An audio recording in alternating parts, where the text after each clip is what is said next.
knowledge. Only when you live, power manifestation and possibilities manifestation happens. This is a fundamental truth.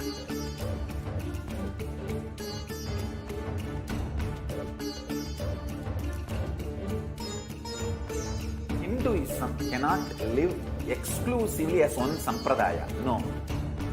All sampradayas of Hinduism is an ecosystem.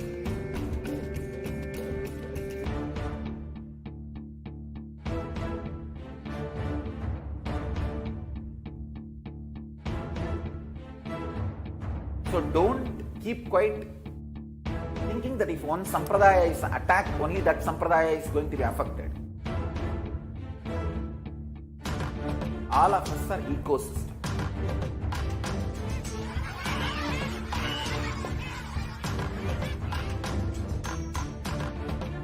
I invite all of you to get involved and enjoy Hinduism by the principle of Dharmo Rakshati Rakshitaha.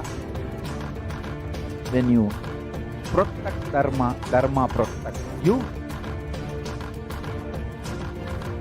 We will make the whole planet flourish spiritually. The spiritual prosperity will happen to the whole planet. We all have to coexist together.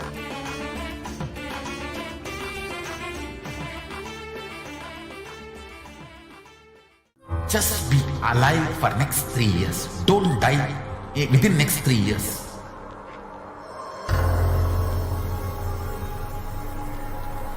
Just don't die within next 3 years. Be alive. Somehow be alive. I'm working sincerely. Nithyanandam Paramasukadam Kevalam Jnanamurtim Dvandvatitam Gagana Sadrusham Tattvamasyadilakshyam Ekam Nityam Vimalamachalam Sarvadi Sakshi Bhutam Bhavatitam Trigunarahitam Sadgurum Tam Namami. Nithyanandam, everyone. I welcome all of you who are watching us today on YouTube, Facebook, Twitter, Instagram, and many other social media platforms. I welcome all of you today for this Parashakti Akashic readings, where we will be seeing the Akashic readings given by Devi Parashakti herself out of her extreme compassion.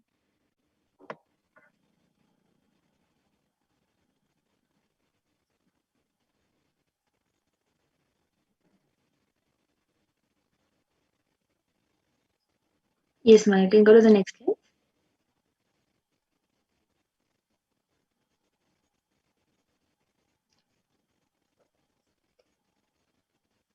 Yes.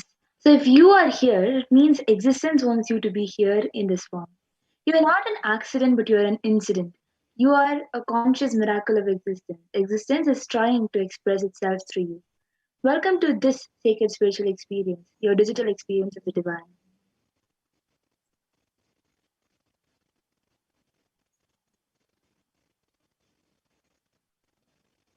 And this may be what you think as your first time in the presence of a divine cosmic being. But this is not the first time this energy has actually graced planet Earth. So if you are watching this now, it is not a coincidence, but a cosmic intervention in your life to make you manifest what you want.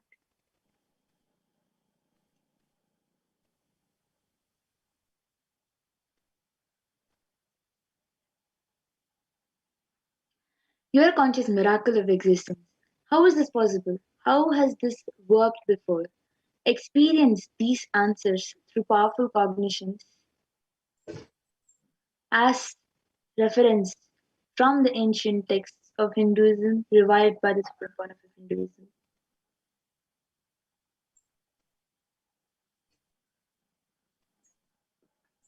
And now let's see who is Devi Parashakti, the Divine Cosmic Mother.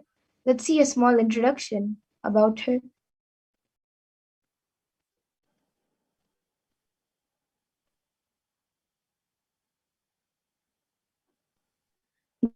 The ultimate pure feminine consciousness, the cosmic mother. She is the soul. It is her cosmic womb, the Brahmanda Yoni, from which billions and billions of universes comes out and goes in. Source where the Big Bang and black holes go on. Parashakti is the main deity of the sacred feminine and the divine consort of Bhagavan Paramashiva, who is the primordial divinity of Hinduism.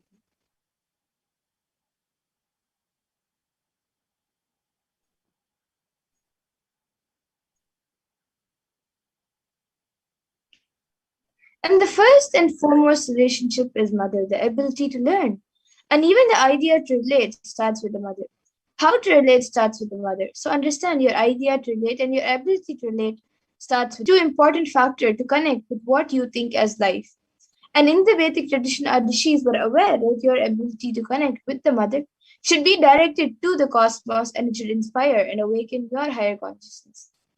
And connecting with life through the mother is the most sweetest, most beautiful, and most easiest form to ever connect.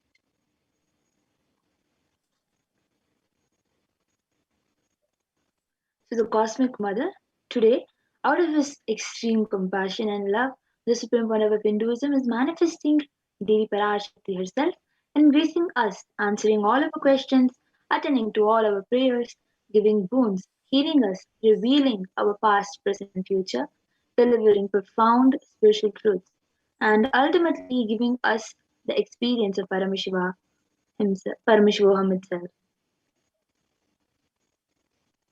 And now let's see and understand the science of Bhava Samadhi Darshan. What exactly is the Bhava Samadhi Darshan? What is Samadhi? Sama is oneness and Adi means source. So Samadhi means one with the source and Bhava means attitude or aspect. So Bhava Samadhi means being one with the source through this aspect. And Darshan means to have a glimpse of. In the Vedic tradition, our when the time of darshan, the moment when you have darshan is when you behold a avatar, a deity, an avatar, an incarnation, or an enlightened being, as just seeing such a being can cleanse the karmas of lifetimes and create a deep lasting transformation in the receiver. And the darshan is a powerful subconscious vibration that is present around an avatar at all times, and he simply radiates darshan just as the sun continuously radiates light. And the auspicious moment when you are able to catch it becomes the moment of darshan for you, which raises you to the next levels of super consciousness, which is like hitting a reset button on your being.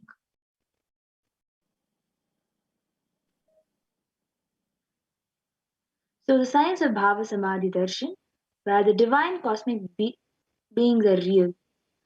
They manifest from Kailasa, the enlightened time space zone, through deities and incarnations. So the divine cosmic being manifests through Arshavatara deities in the temples and through the Bhava Samadhi Darshan, which is Nijavatara's incarnations.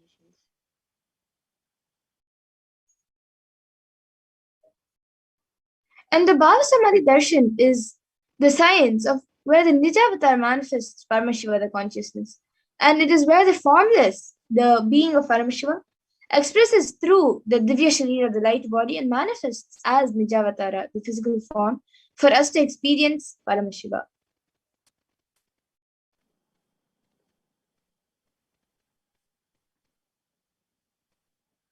So the Arshavatara deity reflects the consciousness and manifestation, being of the superconscious energy, but human beings are not mature enough to receive the higher level experiences from the Arshavatara directly.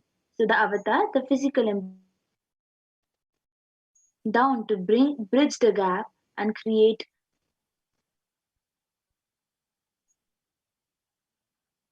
You can go And back to the the Bhava previous slide. Samadhi, yes. Yeah, so that avatar, the physical embodied form, comes down to bridge the gap and create experience of the superconscious energy in all of us. And the Bhava Samadhi Darshan awakens the Kundalini Shakti, which is the latent potential energy in every human being, which is in all of us. And this influx of superconscious energy actually visibly slows down the aging process as well as improves immunity to disease and many more such such superconscious breakthroughs. And during the darshan, the whole brain comes alive, turning into a superconductor for these superconscious energies. And these energies heal, empower, and transform all of our lives. So during the Bhava Samadhi Darshan, our neurons mirror that of the avatars. Mirror neurons activate and process all the observed moments or the information of the avatar just by seeing. And without moving, receive what is happening elsewhere through a process of direct observation, experiencing the superconscious energy radiated by the avatar.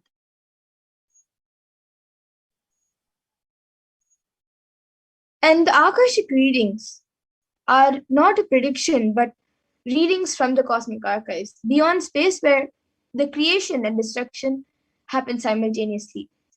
In the dimension of time, the past, present, and future starts. But as the Akashic records are stored in the Akasha, the space dimension, there is no past, no present, and no future. And that is why what you called as happening, yet happening and yet to happen are clearly already recorded. About the Supreme Pontiff of Hinduism. Supreme Pontiff of Hinduism, Jagadguru Mahasannidhanam, His Divine Holiness Bhagwan Nithyananda Paramashivam, is the reviver of Kailasa, a macrocosmic, ancient, enlightened Hindu civilizational nation. The Supreme Pontiff of Hinduism is the 1000th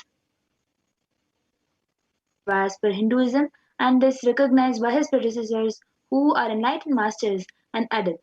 The Supreme Pontiff of Hinduism has made the science of power manifestation, yoga, and temple-based universities a lifestyle for humanity.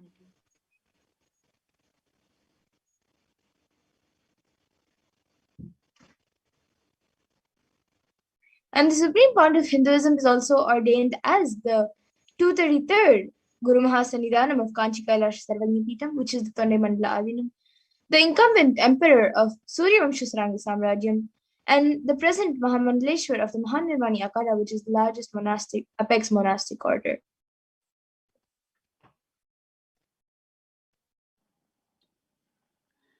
The Supreme Pontiff of Hinduism is the 1000th and is the present 23rd Guru Mahasannidhanam of Dharma Mukti Swarga Paramadinam and is elected as the Supreme Pontiff of Hinduism by a congregation of over 1000 Hindu leaders.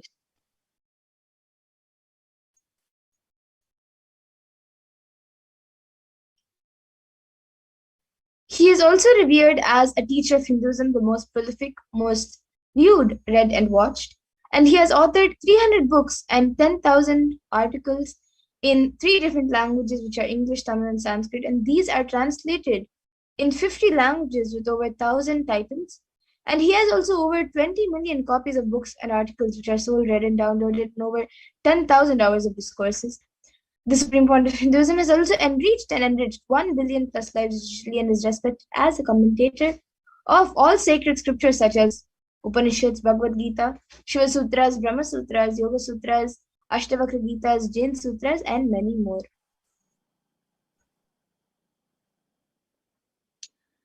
The Supreme Pontiff of Hinduism is honored as leader of Hinduism, the most awarded, internationally recognized Hindu leader, reviver of 108 ancient Hindu sampradayas, including the Rudrakanyas, Rudras, Rishis, Rishikas, Bhairavas, Bhairavis, and Sannyasis, establisher of largest Hindu university, the Kailasas Nithyananda Hindu University, in the world with satellite campuses in 150 countries, establisher of 1,000 plus Kailasa enlightenment ecosystem and is the founder and reviver of over 100 Sarvagnipitas, collector of the largest Hindu library with over 1 million books, 1 million pictures, and over 20 million digital books.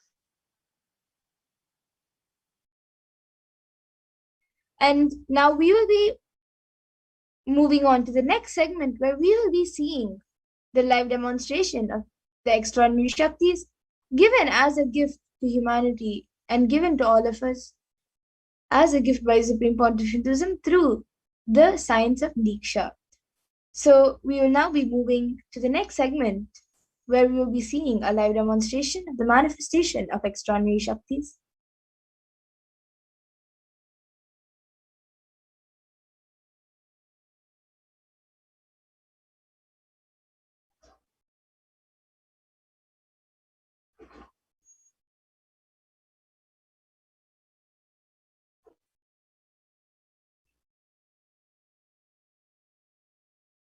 I request the NTV volunteer to project the power manifestation slides. And so today the Balasans and the Nithyananda yogis and the initiate disciples of the Supreme Pontiff Hinduism will be sharing with all of us, with all of you, the experiences and results of the extraordinary manifestation of the extraordinary Shaktis given to us through the Diksha and initiation by the Supreme Pontiff Hinduism. Yes, we can move on to the next slide.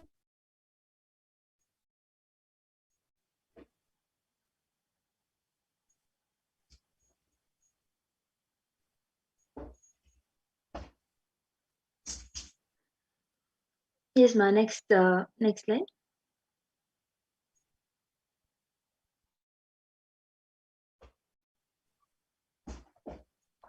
So in today's Bhava Samadhi Darshan, all of us will be receiving the initiation into third eye awakening and various other powers with the blessings and the grace of the Supreme Pontiff of Hinduism.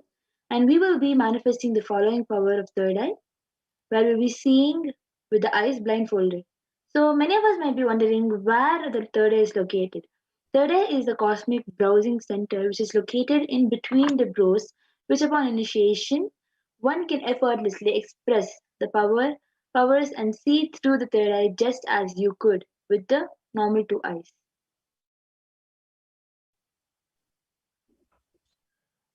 And now let's see what are Shaktis. What exactly are these Shaktis that we are speaking about and how they work?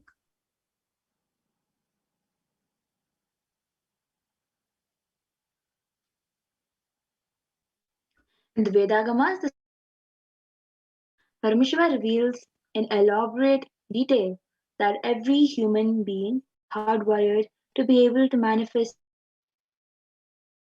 the Shaktis, the divine powers. Manifesting powers, the Shaktis are described as a system, method, and science for human beings to explore the various possibilities and powers and have access to various states of consciousness. Shaktis manifest from the fundamental cognition that you are divine and you need to manifest divine, and not that you are a man and you need to reach the divine. And many of us might have heard the term Siddhis as a word used for the manifestation of powers. So let's look at the difference between Shaktis and Siddhis as what Swamiji says. So Shakti is expressed from the space of enlightenment as a side effect of feeling connection with the divine and high integrity with the Guru, and a source of enlightenment, whereas Siddhis are powers that manifest from tapas or penance for enlightenment and are on the path of enlightenment.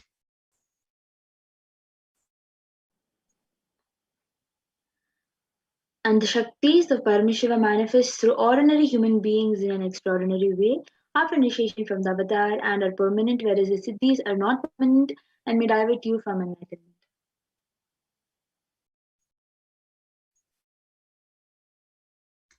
And the source of all these Shaktis, Paramashiva, is the primordial divinity in Hinduism, the ultimate reality and cause, which is self-effulgent, Swayam Prakasha, all-pervading, unchanging, beyond time, space, form, and causality. And as the fundamental base of Avyakta, the unmanifest, and Vyakta, the manifest existence, he performs the Panchakritya, or the five cosmic acts of Shrishti, which is creation, Sthiti, sovereign rulership and maintenance, Samhara, rejuvenation, Tropava, which is pulling out delusion, and Anugraha, which is liberating grace for all living entities. And the incarnation of that source of Shakti is Paramashiva, avatar of Paramashiva, the supreme pontiff of Hinduism, Jagadguru Master Nidhanam, His Divine Holiness Bhagavan Nithyananda Paramashivam, as the thousandth living of Paramashiva and the reviver of Kailasa, the ancient enlightened Hindu civilization and nation, the great cosmic borderless Indonesian. Ever since the beginning of the civilization, the Sanatana Hindu Dharma has been the cradle of enlightened beings and highly advanced sciences. It was where the science of enlightenment and powers, the Shaktis, was lived and taught as lifestyle. For the first time in modern days, the Supreme Pontiff of Hinduism is reviving these yogic sciences and transmitting it to the world at a record-breaking pace, which is never accomplished before. And all of this knowledge and science of our manifestation is passed down from one generation to the next generation through the science of Diksha, initiation by the enlightened gurus. And the Supreme Point of Hinduism, being recognized as an incarnation at a very young age, was trained and taught these sciences of initiation to initiate and to pass the knowledge repositories for billions of people to manifest these signs of our manifestation. From the disciplines of Vedanta, Tantra, Sri Vidya, Yoga and Yogic powers, Mantra Shastra, Siddha Vidya, science of Aushadha, Advaita, Bhakti Yoga, Paramashiva Jnana and Paramashiva Vijnana, and through many more other practices, he was trained and taught to pass these sciences through initiations to many more people. And you all can also see all the various gurus who have trained and taught the Supreme Point of Hinduism ever since he was young.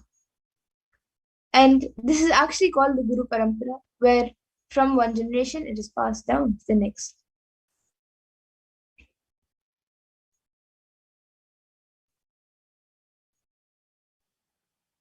So how do we awaken these divine Shaktis in us?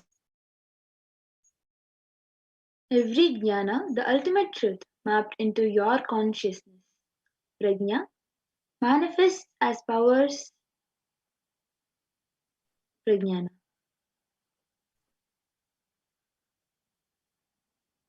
Diksha is the direct transfer of spiritual energy by an enlightened being So this is through a look, video on the science of word, or touch. The traditional Vedic book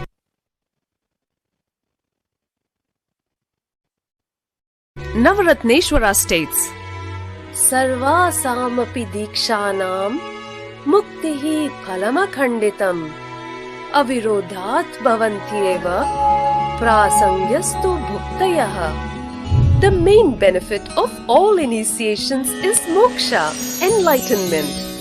As a side effect, health, wealth, leadership and well-being happen. And in Rudrayamala Tantra, Shiva says, Devi Diksha Vihinasya Na Siddhihi Na Cha Sadgatihi Tasmat Sarva Prayatnena Guruna Dikshito Bhavet. The one who is not initiated does not attain liberation nor a better future. So by all efforts, one should get initiated by Guru. What is the science of initiation? Neuroscience has proved that the process of initiation floods the brain with energy. This is the superconscious energy of Kundalini, our own highest inner potential energy. As the Kundalini flows from the thalamus to the cortex, it sets up a powerful energy loop within the brain, which awakens the latent non-mechanical parts which we have never used before. With increasing levels of coherence, the whole brain comes alive, turning into a superconductor of conscious energies that heal, empower, transform our lives, bliss and fulfillment. Initiation creates high awareness, visualization, creativity. It also slows the aging process and improves the immune system. Kundalini awakening. healing experience, levitation, teleportation, materialization. Experience the power of initiation through a range of exclusive programs conducted at the ashram. Nithyananda Dhyanapitham, Nithyananda Nagar, Birdi, Bengaluru. Contact 97422 03311 82774 90091. Visit www.nithyananda.org.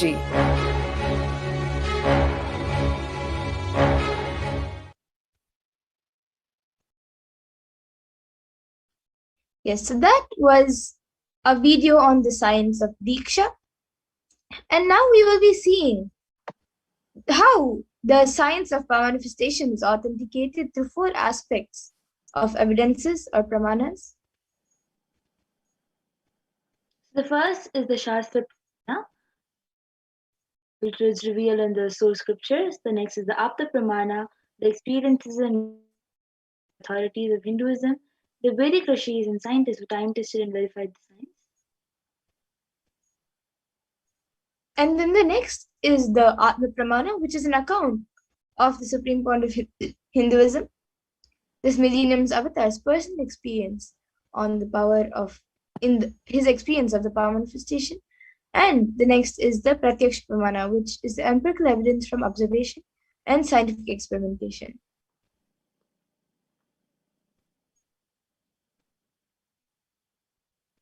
The Vedagamas are the living applied science. So the Vedas are the ultimate superior authorities for Hinduism and are pure science where the ultimate truths are explained. And the Agamas are the scriptures where the applied technology, the applied science is expanded. Vedas and Agamas together, the Vedagamas are given the status of Shruti as the Vedagamas are directly revealed by Paramashiva. They are the ultimate eternal unchangeable truths. And reference from the Vedagamas, these Shastras are the source scriptures and are in Sanskrit term called the Shastra Pramana. Yes, so now let's get ready to witness a very unique and exciting demonstration of the powers of third eye. So we'll be first getting into the power of third eye, which is seeing with the eyes blindfolded. And we will be seeing the 4 types of pramanas for this power. Yes, so the first is the Shastra Pramana, which is from the Vijnana Bhairava Tantra, Dharana Lave. कपालान्तर्मनोऽन्यस तिष्ठन्मीलितलोचनः क्रमेण मनसोदार्ध्यात् लक्ष्ये लक्ष्यमुत्तमम्. The translation to this verse is, by fixing the mind on the inner space within the crown center and sitting stably without any movement, having the eyes closed in succession, by that stability of the mind and inner space through the power of the third eye, one directly sees the ultimate goal Laksham by having the vision beyond the sight, that is attaining the space of oneness with the source Paramashiva.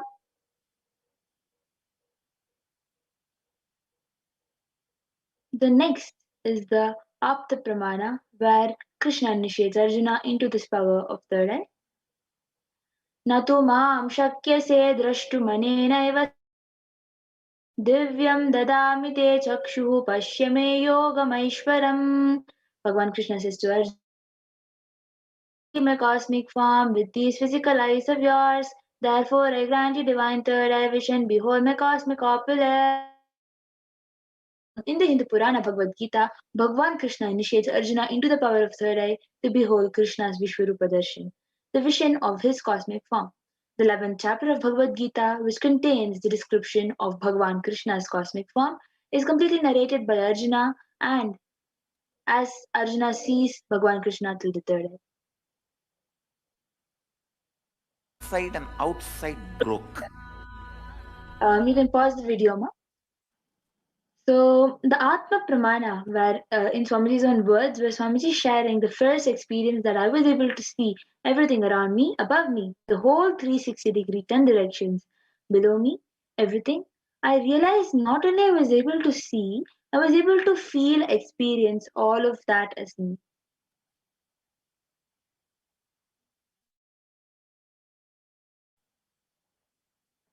The next being the Pratyaksha Pramana, the empirical evidence from observation and scientific experimentation.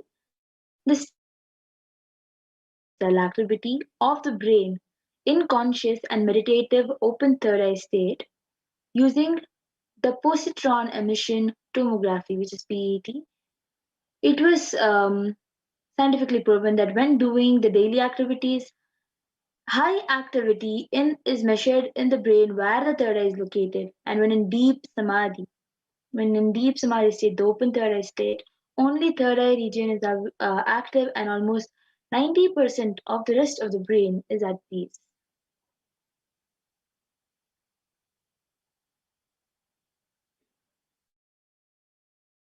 The Sakshi Pramana. This rare sacred science of third eye awakening is being made available to humanity for their ultimate enrichment in conscious evolution by the Supreme Pontiff of Hinduism as a living incarnation of Paramashiva. The Supreme Pontiff of Hinduism embodies the most profound yogic states that surpass all bounds of time, space, and matter. The Supreme Pontiff of Hinduism is gifting this pure, great science of third eye awakening along with many other spiritual sciences through initiation, which is Diksha. Millions of people have been initiated by the Supreme Pontiff of Hinduism and are experiencing the profound results as extraordinary power manifestation in their everyday life. So now we will be having the live demonstration of the Sakshi Pramana disciples of the Supreme Pontiff of Hinduism.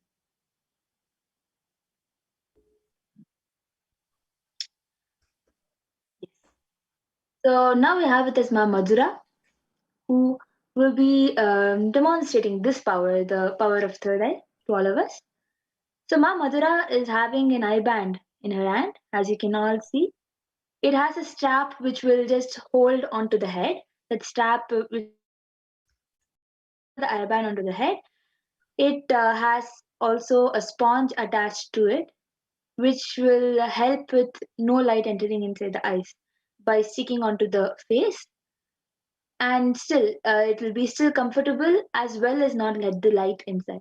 So when this eye band is put on Madhura's eyes, those two and in those two openings of the eye band, the eyes will go and stick a little bit. See, as you all can see, these two openings, the eyes will just openings, and there is no possible way light can enter inside. The ophthalmology has already eye band will not help, not let any light inside. It is scientifically proven, and now request the volunteer who is there around Ma Madhura to put this eye band on Ma Madhura's face. Yes, so all of you can see the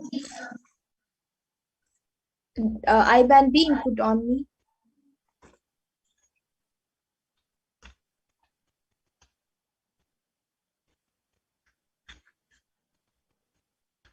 So now the volunteer is placing it on the nose so that it will be covering properly and is tightening the eye band. You can move a little to the right and center. Yeah.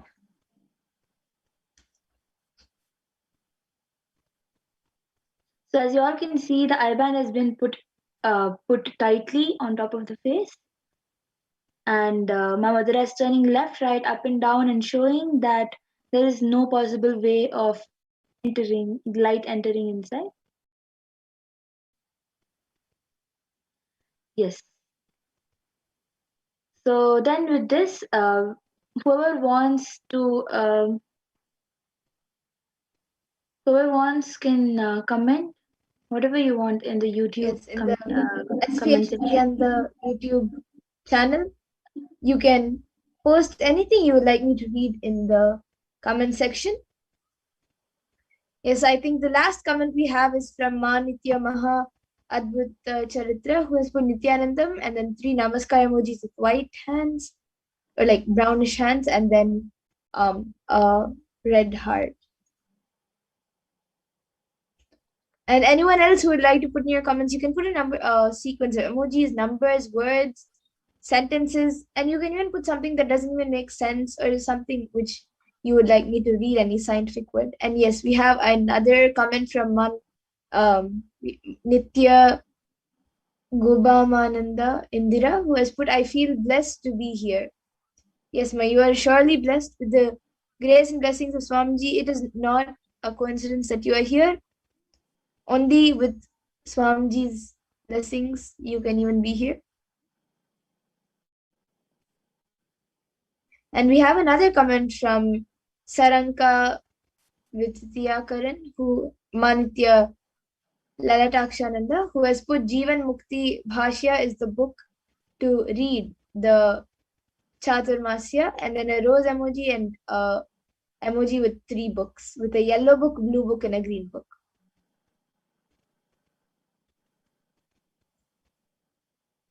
Yes, and actually the Jivan Mukti Bhashya is the book that all of you should read during this Chaturmasya. Even Swamiji has said in the satsang.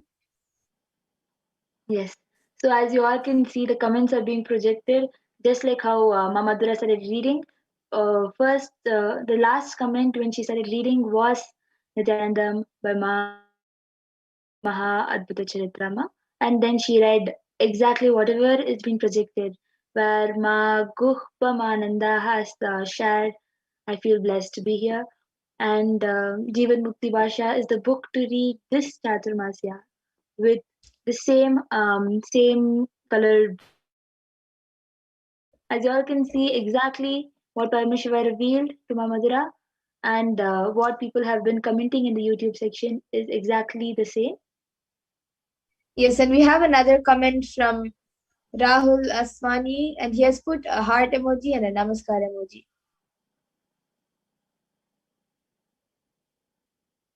And anyone else who would like to comment, you can put any scientific words which you think I may not be able to read or I may not be able to pronounce. But even if I'm not able to pronounce it, I can read the spelling out and I can tell you what it is.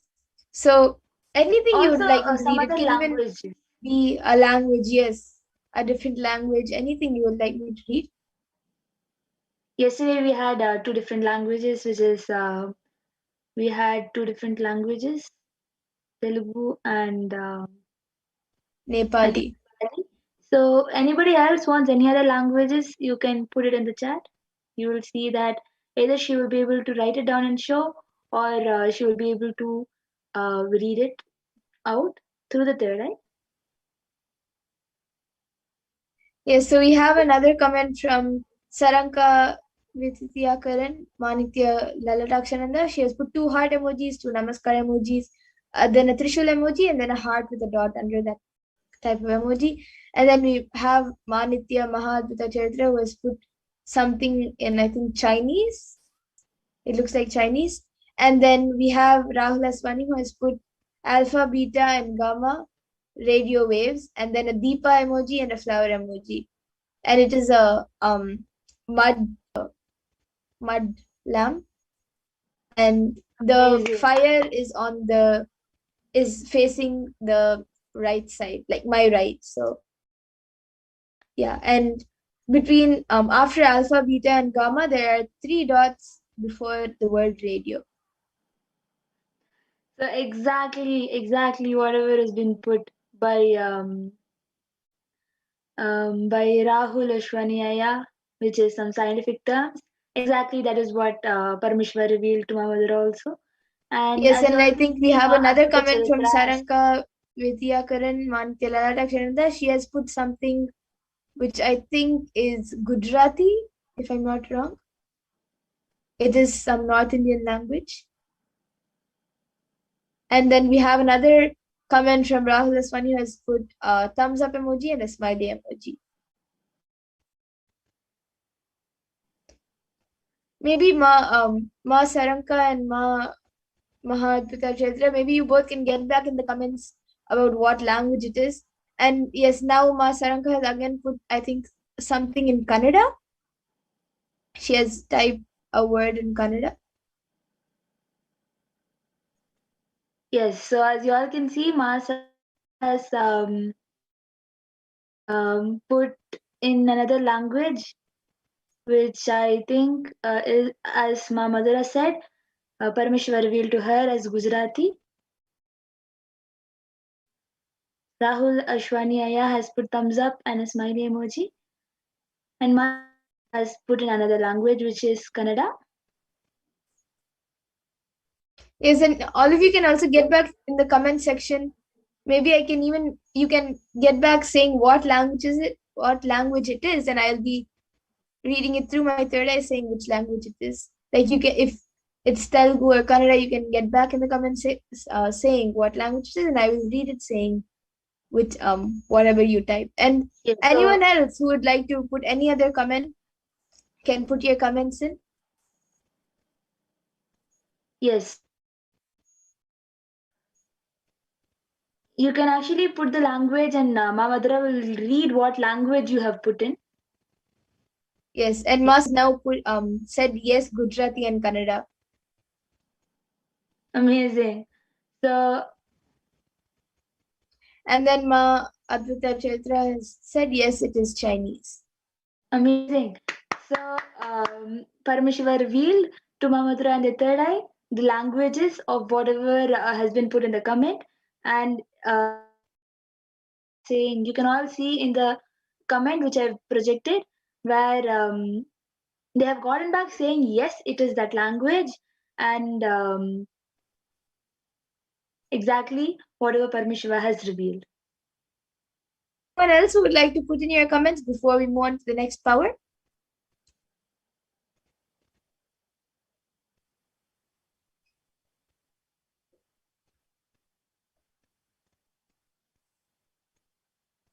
Okay, so now I request a volunteer to remove my IBAN. So I will be removing my IBAN now, and then all of you can see the IBAN.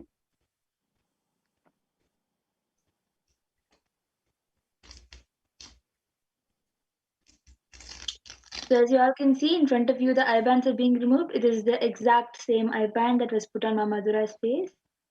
It will be shown to the camera. So as you all can see, it is the exact same IBAN. The mindfold and the same sponge and everything is same. It is the same IBAN.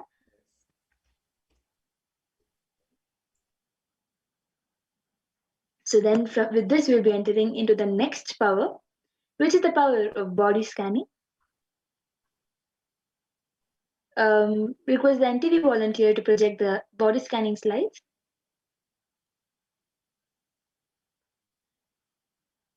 So in this power of body scanning,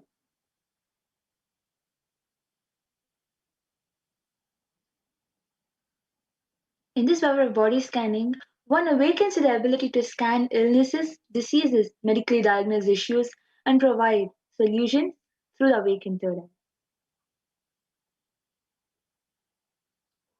The Shastra Pramana, the scriptural reference to manifest the power of body scanning, is Swadehe Jagato Vapi Sukshma Sukshmataraani cha Tatvani Yani Nilayam Dhyatvante Vyajyate Para.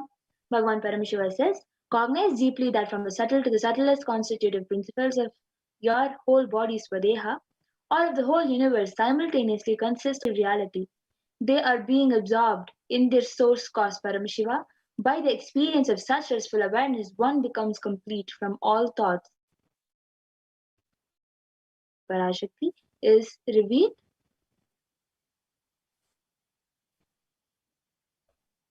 Yes, and the next, the Apta Pramana for this power of body scanning comes from the life of a Siddha whose name was Terayar. And he was one of the prominent disciples of Agathir. And one day a man suffering from severe headache comes to Agathir for healing. And Agathir uses the power of body scanning and identifies the root cause of the headache. He reveals that there is a small terai, a type of frog, sitting in the person's brain, and Agathir then immediately instructs Terayar, his disciple, to perform an open head surgery and remove the frog. And after the surgery is completed successfully, the person is completely healed and cured of the headache, and thus Terayar gains his name, which is Terayar.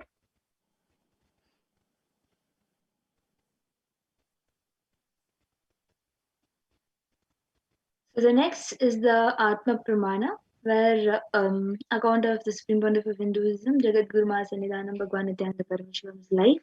That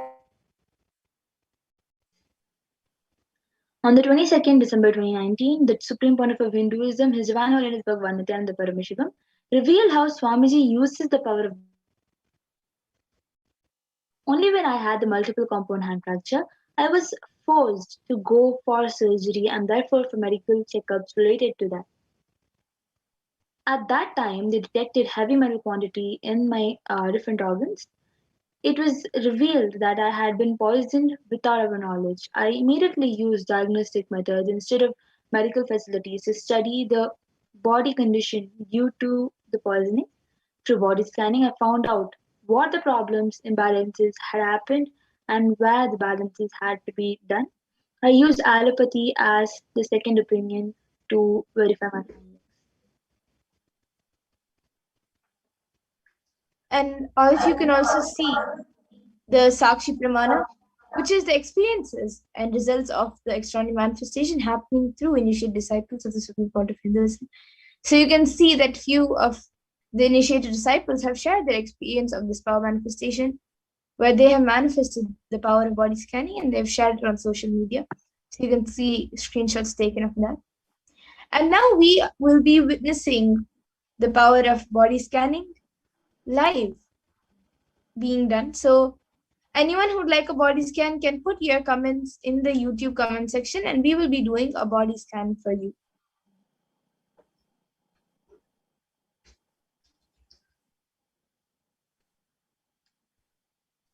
Yes, so then TV operator can unshare the slide. Whoever Anyone wants who is can watching us right now on YouTube can put your comments in the YouTube comment section and we will be more than happy to do a body scanning for you. So yes, we have Mantya Gopamanda who is asking for a body scan and Ma, in please her scan belly my areas. yes. So Ma, I will be scanning for the healing for your belly area. Yes, so Gopamanda, you are now being scanned and you are being healed. And anyone else who would like a body scanning and healing can put a message in the YouTube comment section requesting for body scanning and we will be doing the body scanning for you.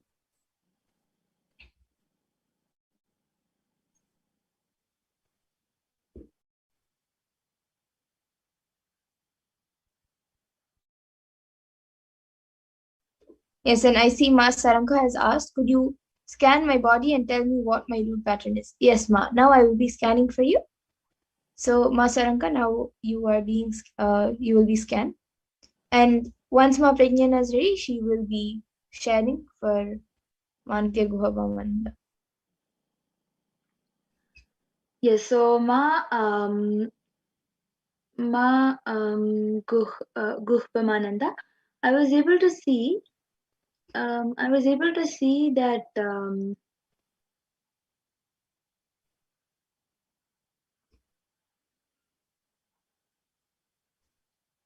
in the belly area there is some sort of pain or the poking feeling that that you're having, and the solution I was able to see for the that I was able to see that you have to apply some turmeric mixed with lemon on your belly. Have castor oil and haritaki, which is going to help you a lot. I was able to for you. You can get back in the chat, ma. And Ma Mariam Dawood has asked, yes, ma, I would like to have a body scanning. And now I will be scanning Ma Mariam Dawood for her body. Yes, and Ma Saranka, what I was able to see for you, Ma, was that uh, your root pattern is mainly attention need, and with that attention need, like that is the root, and from that fear also arises. So I was able to see these two as the main things, and for completing with that, this has all root patterns get formed before the age of 7. So like I was able to see the exact age when you develop a pattern for attention seeking, attention need, and like fear was around the age of 4, when you were, and like when you were going to become 5. That was around the time when you developed the pattern for attention seeking. And from that time, it's like if you don't get attention, then you feel that you have done something wrong, or you have done something that you are not getting attention, or people are not looking towards you, or telling you anything. So that is what affects you even in your day-to-day life. And even uh, because of that, like thought current, and because of that root pattern, thought current that you have also is based most of the time on like how you can get more attention, or more how people can be with you more, and how you can get more attention. So if you see, actually, even in your day-to-day life, at different points it is going towards that again. And that is also affecting you physically. I was able to see it's mainly affecting your stomach, and also it is also affecting actually your all the 7 chakras. It's affecting that. And I was able to see, if you do the root pattern completion, intensely do the root pattern completion which Swamiji gives, and if once you've done that intensely, I was able to see that you will be able to start manifesting powers. And the first power that you will be able to manifest will be remote vision, and third eye reading. So these are the 2 powers which I was able to see will start immediately manifesting. And along with it, you will also manifest consciousness over matter.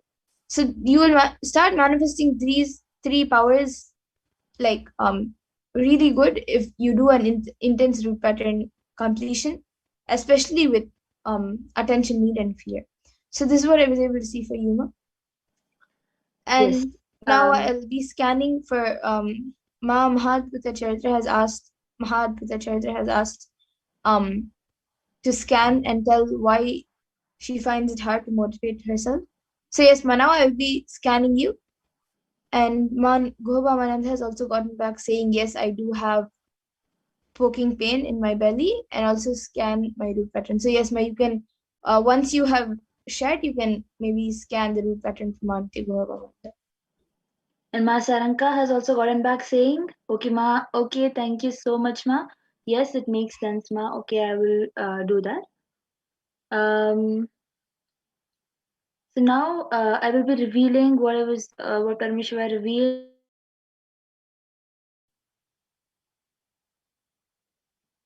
for Ma Mariam Dawood. So Ma Mariam, you have very dry and kind of weak scalp, and really dry. I was able to and uh, not so much, but really painful cracks on your foot. It is not like actually it is not like a evident crack, but you have pain on the sole of your feet, and I was able to see that you also face some sort of digestion problem, and the solutions I was able to see for these problems is for your digestion.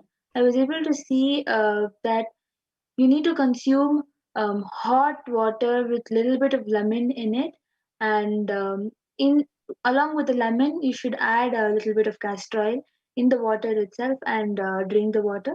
This is a solution I was able to see, and I was able to see for your hair that you need to apply some curd and haritaki mixed together on your scalp, and apply some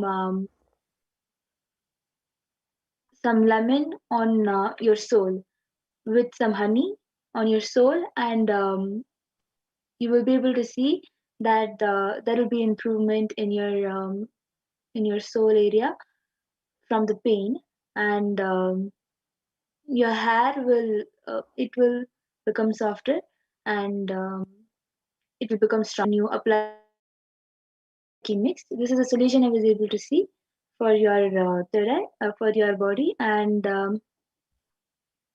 next, Ma Gubamananda has also asked for a root pattern scanning, which we will be doing. And Yadnesh Dargalkar Aya has asked for a body healing. So that will also be done. Yes. So when I Ma Mahadvita Charitra, what I was able to see for you was the only thing which is blocking you in where you means where you're why you're finding it hard to motivate yourself is because you're not taking a strong decision and a strong step to motivate yourself. Continuously remind yourself, chant Mahavakya, and tell Swamiji to flow through you. Ask Swamiji and connect in oneness with Swamiji, and as Swamiji flowing through you, motivate yourself. So this is what I was able to see for you, Ma. Yes, so and Ma Gubamananda, I was able to see that your root pattern goes back to you feeling scared of disappointing your loved ones. For example, you are scared that your mother will become disappointed. You were scared that your mother will become disappointed if you do not study properly. It goes back to when you were just 7 years old. When you were studying, you were having this fear that what if I do not study properly? What will my mom think? You have the fear. The root pattern is that you have fear of disappointing the people who you love the most. This is the root pattern I was able to see, and the completion I was able to see is doing the samskara dahana kriya. You can get the samskara dahana kriya from the website, and do the samskara dahana kriya in front of the mirror and with your with your parents and um, with the close ones, and complete this thought pattern, and you will see that it will be really helpful when you do the samskara dahana kriya. And Yadnesh Dargalkaraya, I have done the healing for your body also. Yes, and even I have done a healing for you, Yadnish Dargal Karaya. And I was able to see for you, just have a healthy diet that will itself keep your body healthy. So this is what I was able to see for you, Aya. And with this, we come to the conclusion of today's power manifestation segment. And for anyone else who would like a body scanning and healing and the manifestation of any other power, every day at 2 a.m. IST and 4 p.m. IST, we will be having various sessions where we will be learning many things about the Parashakti, and we will also be having the power manifestation as we get ready for the Parashakti Akashic readings. So you all can join us every day at 2 a.m. IST and 4 p.m. IST again. And with this, we will be moving on to the next segment where we will be learning about who is Devi Parashakti and how we can receive her. So I request the NTV volunteer to please project the next set of slides.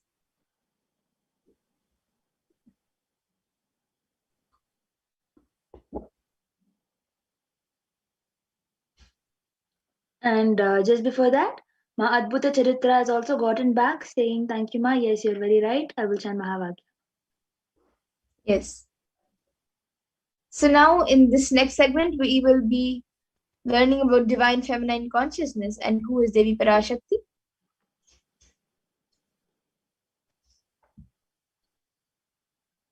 So the Dhyana Shloka of Devi Parashakti from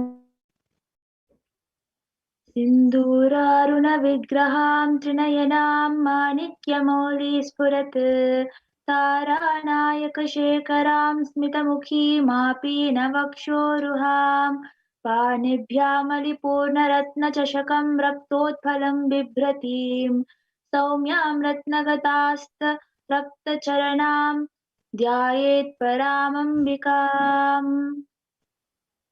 The translation: the Divine Mother is to be meditated upon as shining in a vermilion red body with a triple eyes, sporting a crown of rubies, studded with a crescent moon, a face all smiles, a splendid bust, and hand holding a jewel cup brimming with mead and holding a red lotus.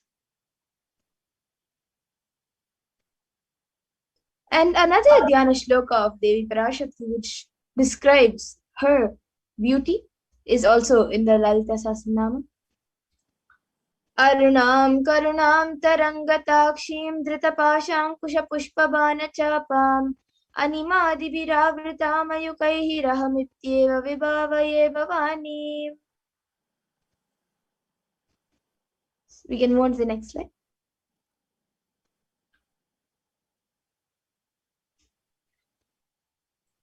And the translation for this verse is, I meditate on the great empress. She is red in color.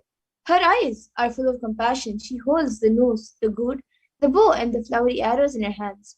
She is surrounded on all sides by powers such as anima of the rays, and she is the self within me.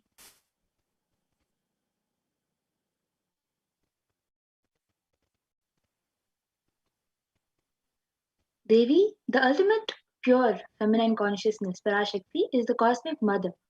It is her cosmic womb from which billions and billions of universes comes out and goes in. Source where the Big Bang and black holes go on. Parashakti is the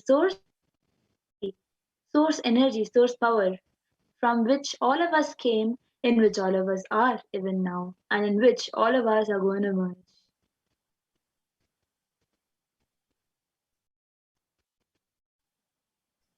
And out of extreme love and compassion, Parashakti herself is manifesting through the embodied form as the Nijavatara of the Supreme Point of Hinduism, Jagat Guru Mahasannidhanam, His Divine Holiness Bhagavan Nithyananda Paramashivam, gracing us, answering all of our questions, giving all of us boons, answering our prayers, healing us, revealing our past, present, future, and delivering profound spiritual truths, and ultimately giving us the experience of Paramashivoham itself.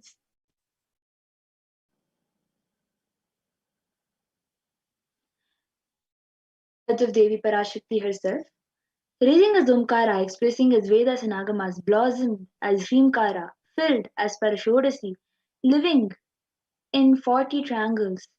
The Kailasa Swamini, who is in Kailasa Shripura Chintamani Parashodasi, sitting as part of Paramashiva, Parameshwari, who rules Paramashiva, Meenakshi. As Nityananda, I took Nijavatara here to give good boon to everyone, to bestow all goodness. Hiranyagarbhaswarupini, Brahmanda Yoni, Shami, Chandramauli, Rapala, Aparna, Uma, Parvati, Savitri, Navayavana, Samraja, Lakshmi, Parameshwari, Parashodasi, Meenakshi, taking the form of Nityananda, I came great compassion and blessing. Listen, people, to do good to all of you, I took the form of Nityananda and came down as Nijavatara.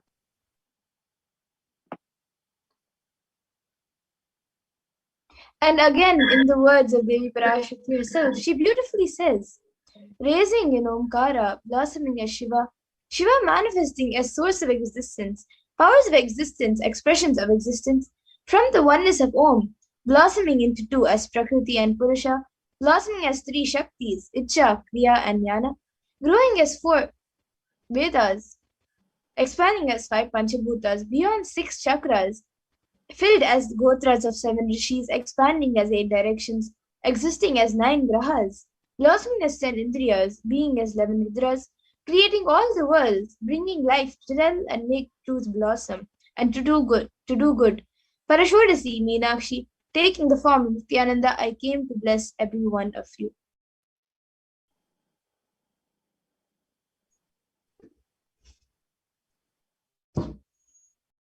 Literally, you're seeing Paramashiva and Parashakti at the moment.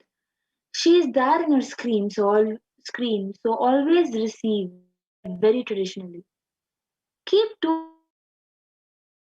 1 betel nut and 1 coin in front of the screen. What's Devi? Coin is considered a traditional dakshina. In the Hindu, it can be to the lowest value in the India. It can be even 1 paisa, whereas in the US it can even be just 1 cent. I'm not trying to monetize. Keep even 1 cent. It's completely alright. So for 100 days, if you have the darshan, then it adds up to $1. And in India, even 1 paise is completely okay. And you can offer all of this to Devi. And after the darshan is over, you can take the banana, beet leaf, and betel nut as prasadam immediately and eat it. And the coins that you collect, you can send it to the LA temple for it to be used as for the further procedures. And for many of you might be wondering how this betel leaf and betel nut may benefit you. Swamiji says this betel leaf and betel nut may look too small, but in a few days you will realize how much it adds up to your sentiments. That really she is there. You will not take the Devi Darshan for granted. And the rituals will break your monotonous unconscious mentality and lifestyle and remind you and raise you to the powerful cognitions. It will break your unconscious behavior.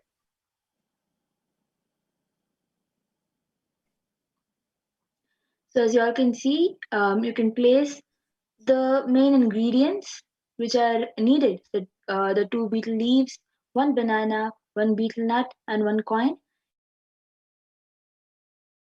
Like kumkum, chandan, vastram, all of that. Also, if you want to offer, you can still keep it on the plate. And you can place the betel nut on top of the betel leaf and the coin on top of the betel nut, and then you can place a banana towards the side. You can even add a coconut to your tambulam plate, and after that, after the whole of the Devi Baba Darshan is over, as prasadam, you can consume the betel leaf and betel nut along with banana. Yes. And now with this, we come to the conclusion of this segment where we have learned who is Devi Parashakti and a little bit of what she has revealed for as she is giving us all the blessings and boons. And we have also learned how we can receive her when she comes for the darshan and initiations.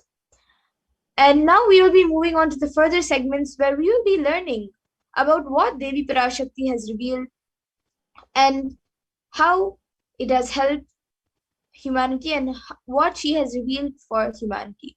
So we will be learning about this in the next segment, and we will be back after a really short break to continue to the next segments. So please stay tuned. Thank you, Nithyananda.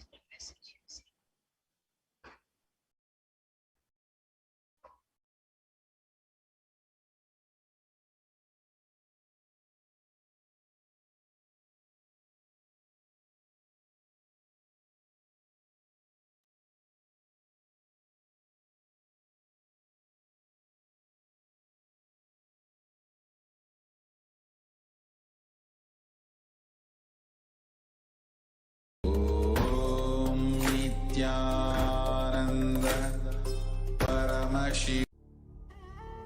What I mean by the word e-Kailasa, listen intensely. Enlightenment ecosystem, literally enlightenment itself, in your own home, wherever you are. If you cannot come to Kailasa, it's okay. Kailasa can come to you. Kailasa coming to you is e-Kailasa.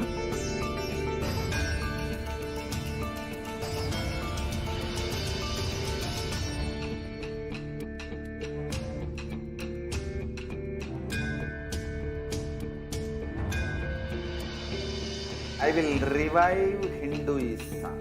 I am a Hindu revivalist, not by any revolution, but by evolution.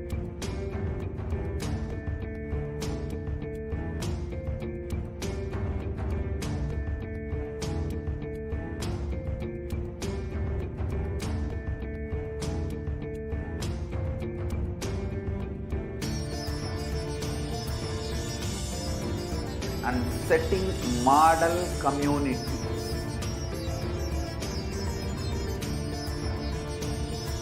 Kailasas, enlightenment ecosystems, Sarvanya Peethas all over the world.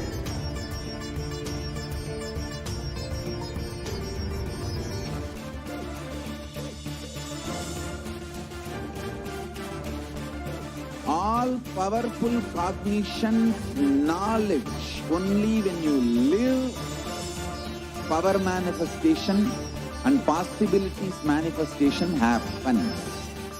This is a fundamental truth.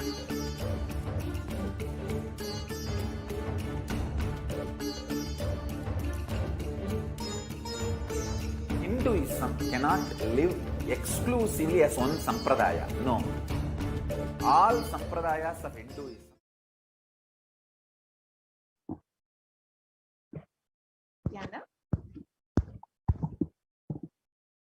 Nithyanandam, welcome back, dear viewers. Now we will be entering into the next segment where we will understand some of Devi Parashakti's revelations made for humanity. During this time of the pandemic, we have heard Devi again and again guiding us, blessing us, answering our questions, giving boons, and answering all of our prayers. And Devi has been holding our hand throughout this pandemic, throughout this pralaya, to ensure that we are making the right decisions and ensure that we know what is to come. So let us understand some of Devi Parashakti's revelations today and how they have manifested in our lives.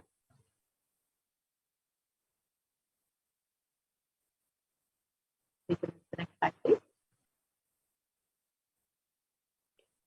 Out of his extreme compassion and love, the Supreme Pontiff of Hinduism is manifesting Devi Parashakti herself and gracing us, answering all of our questions, attending to our prayers, giving boons, healing us, revealing our past, present, and future, delivering profound spiritual truths, and ultimately giving us the experience of Paramashivoham itself.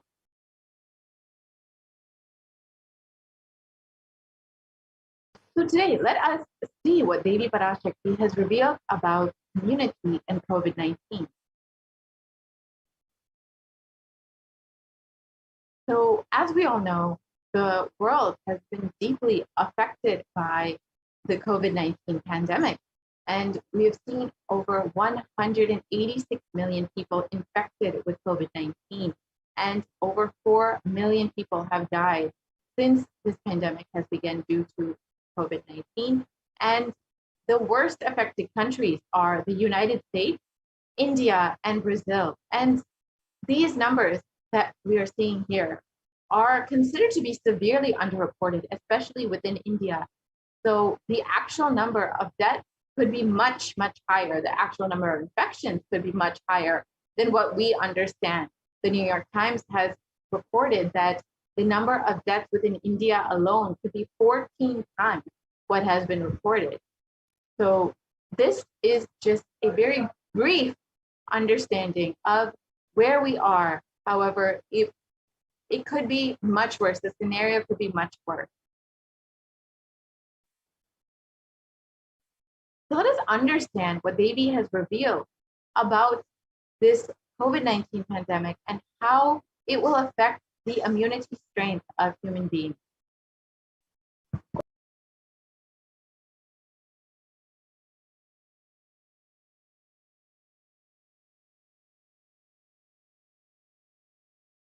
realizing the power of my words when I say Corona is very much out there with the support of decision makers, rulers, people who are supposed to protect all of you. Due to their irresponsibility, it is there and getting more and more strengthened. It is becoming more and more stronger in multiple forms.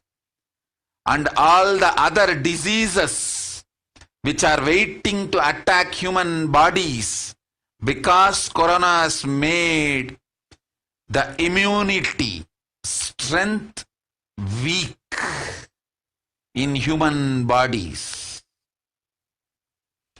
Human bodies have lost the strength of immunity power. All the multi-layer after effects and side effects of this pralaya in political situations, economical situations, social situations, mental situations, in every level.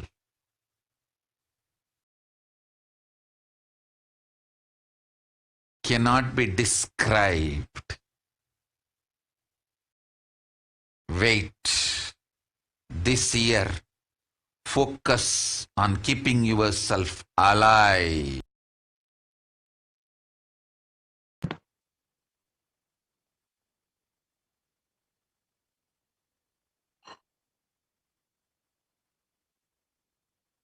So let us reiterate Devi Parashakti's words on the 18th of June, 2021. Still, you are not realizing the power of my words. When I say Corona is very much out there with the support of decision makers, rulers, people who are supposed to protect all of you, due to their irresponsibility, it is there and getting more and more strengthened. It is becoming more and more stronger in multiple forms. And all other diseases which are waiting to attack human bodies. Because of Corona, it has made the immunity strength weak in human bodies. Human bodies have lost the strength of immunity power. All the multi-layer after effects and side effects of this pralaya in political situations, in economic situations, in social situations, mental situations, in every level cannot be described. Wait, this year, focus on keeping yourself alive.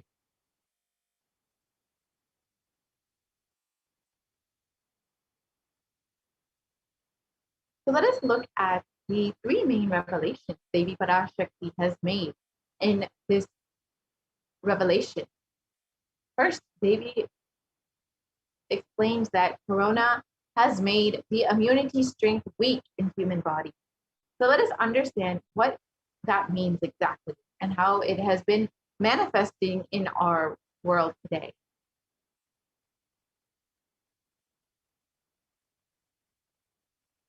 So it was reported in Science Daily on 29th of June 2021 that new research suggests that a coronavirus infection actually alters the biomechanical properties of red and white blood cells, in some cases for months, a possible long explanation for long COVID.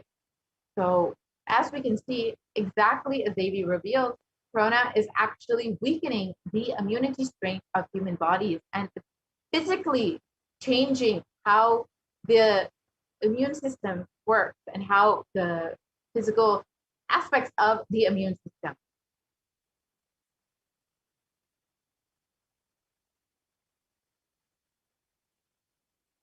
And the article continues on that COVID-19 significantly changes the size and stiffness of red and white blood cells, sometimes over months. These results may help to explain why some affected people continue to explain symptoms of long after an initial infection of COVID-19. And exactly as Devi revealed, people over the course of time will continue to experience the weakening of their immunity, the weakened immunity. And this is exactly explains how it is happening. It is COVID-19 is literally changing the size and stiffness of red and white blood cells, which is causing a severe effect on your overall immune strength, which is why many people continue to complain of symptoms such as fatigue, shortness of breath, and many other symptoms that are continue to exist well after the initial infection and recovery period. And in the Academy of Medical Science, it states that the way that the body defends against the virus is to recognize and neutralize it. However, in the Forbes, it was reported that corona actually suppresses the immune system by disrupting the actions of the body's immune cells. And this immunosuppression allows for the 2-week incubation period, which gives corona enough time to attack the body. So as Devi has already revealed, that corona has actually affected the immune system and actually has changed the immune strength of human bodies.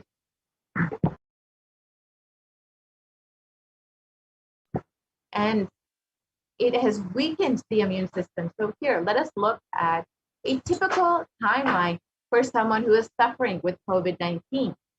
Initially, the incubation period lasts from 0 to 5 days. And after that, they experience the prodromal period, which is between 5 and 10 days. And the acute infection is between 10 and 15 days. Now, this is the period where most people end up in the hospital or in the ICU. And after this 2-week period, many people are able to recover. However, many people also experience longer term symptoms and continue experiencing symptoms for months afterwards.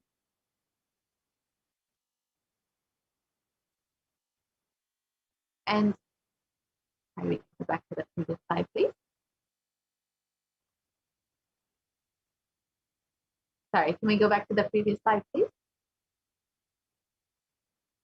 Yeah, so further studies, sorry, can we go back to the previous slide? We can go back to one more previous slide.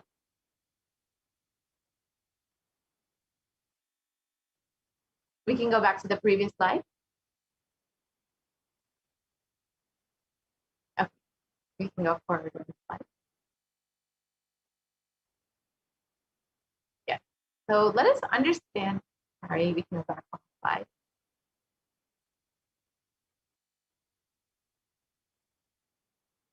Sorry, can we go back to the slide with graphic with COVID-19? One more slide forward. Sorry, we can go forward one slide.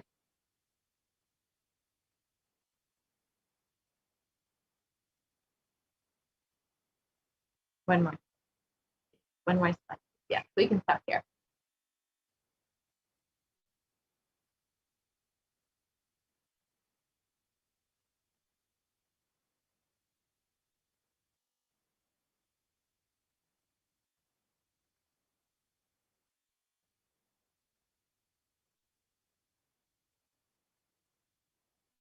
So as we stated, this is the typical timeline for someone who has been infected and is suffering with COVID-19. So we can move to the next slide, please.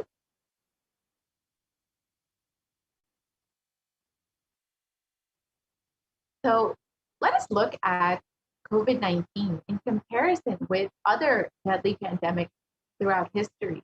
If we can actually compare specifically with the HIV pandemic, which you can see on the far left side, we can see that the HIV pandemic has taken over 35 million lives over the course of 40 years. However, the COVID-19 pandemic has only been affecting humanity for the past 2 years, and it has already taken the lives of over 4 million people. And these numbers, again, as I stated earlier, are considered to be severely underreported. So we can imagine how many lives are actually been taken from this pandemic over the course of less than 2 years. Now, this is actually, if you consider, it's well within the range of the HIV pandemic, which has, over the course of 40 years, taken so many lives. So we can consider the COVID-19 pandemic as one of the deadliest pandemics that in recent modern history that the world has experienced.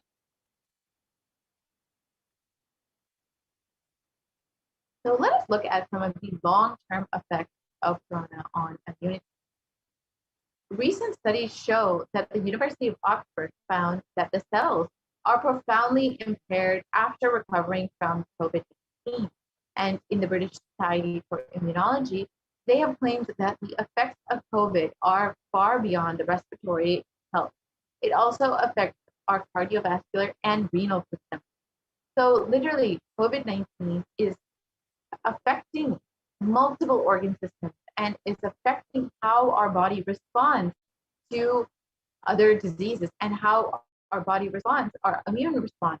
So as we can see, Devi revealed this, that COVID-19 will literally weaken the immune system. And exactly as Devi revealed, we are seeing how it is manifesting.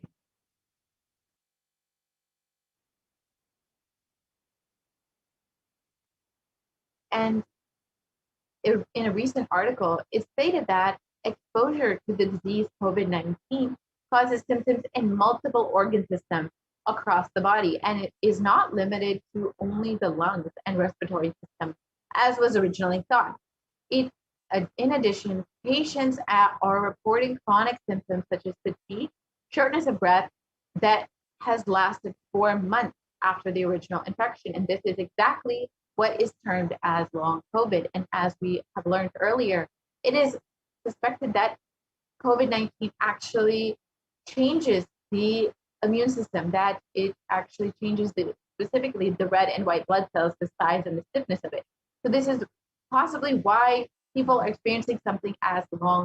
Infection actually can affect the cardiovascular system, the renal system, the respiratory system, and can cause inflammation and fatigue long after the initial infection.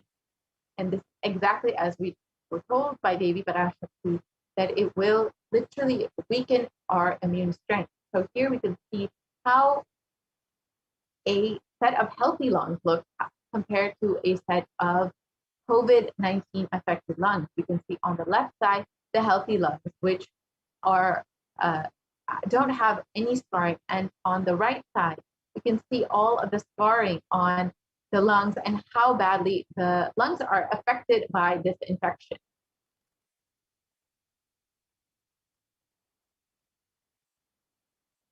And the symptoms in the CDC, it was reported that symptoms can last weeks or months after the first initial onset of infection, and it can affect multiple organ systems that can include the heart, the lungs, the kidney, the skin, and the brain function. And as we can see that COVID-19 is literally affecting how our body functions, how our entire body functions, not just one system, the lungs or the respiratory system, but the entire multiple organs within the body, which eventually do affect how your body is able to respond to other diseases. So let us understand what Devi has revealed about that. Devi has revealed that all other diseases are waiting to attack the body because the immune strength of human bodies has been weakened. So let us understand that revelation.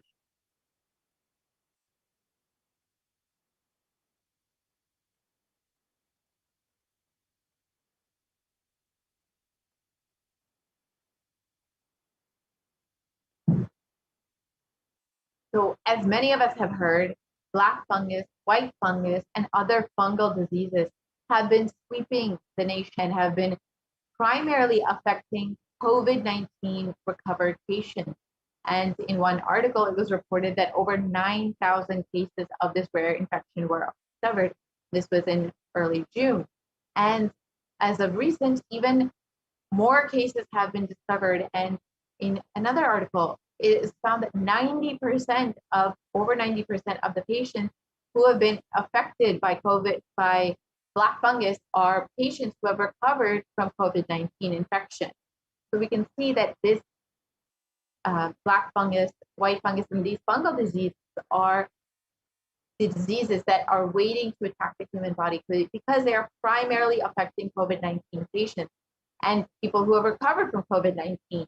And the Supreme Pontiff of Hinduism has revealed that even if you have recovered, you are healthy again from COVID-19 after an initial infection, you are not necessarily protected.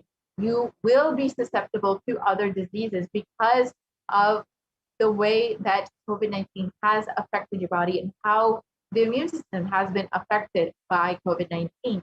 And here we can see how exactly this is manifesting, how that so many COVID-19 patients who have recovered, who have survived COVID-19 are now being affected by black fungus, white fungus, and other fungal diseases. And here you can see the photos of people who've been affected by these diseases. And as many of us have heard, these rare fungal diseases have over a 50% mortality rate. So they are literally taking thousands and thousands of lives.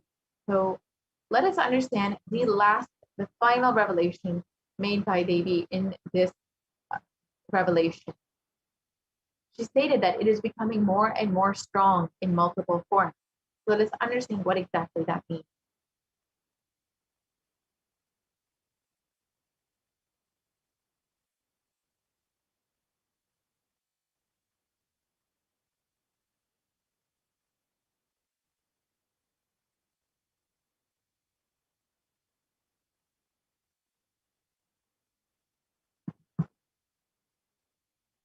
So as many of us have heard, there have been several variants coming out of various countries, including Brazil, South Africa, UK, and India. And they have been sweeping the world and affecting thousands and thousands of people and have been causing multiple waves of this COVID-19 pandemic. So let us understand where some of these variants have come and how many countries they have been affecting.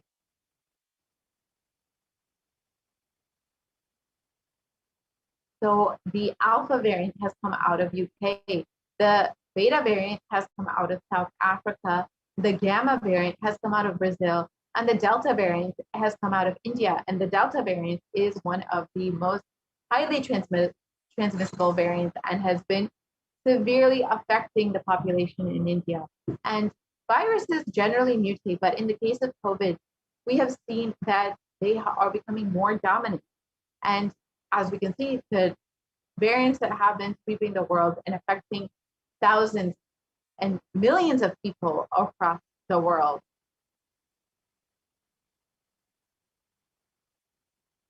And it has been reported that the dangers of these variants was further highlighted when the World Health Organization categorized the Delta variant as the most highly transmissible variant of COVID-19. And this article also indicates that the Delta variant was the primary cause behind India's second wave of COVID-19.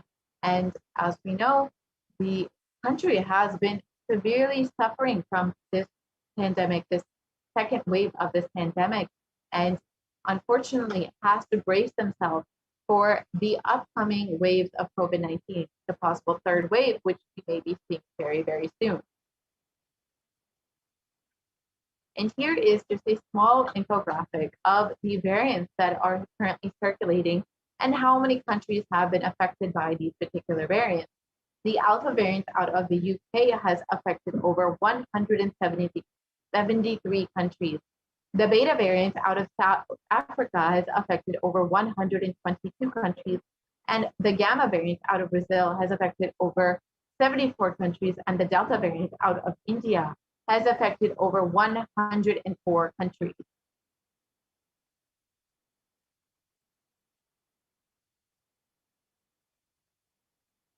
And other variants of COVID-19 have also been recently discovered, and over 4,500 sequences of the variants have been detected in about 60 countries. And these studies suggest that the Delta variant is about 60% more transmissible than the Alpha variant, which was much more contagious than the original strain that emerged from China. And the secondary attack rates have been known to be between 51 to 67% higher than that of the Alpha variant. And this is in regards to, again, the Delta variant, which has been severely affecting India over the past several weeks and months. And we are unfortunately having to prepare for other variants that may be arising. The Quantum of Hinduism has already revealed that the Delta Plus variant and the Lambda variant will be very soon affecting India, and that will be even more transmissible, more contagious, more strong in affecting people, and will cause even multiple more waves to come. So it is highly advisable that we take heed to Devi's revelations and protect ourselves as they be revealed. The only priority for this year is to keep yourself alive.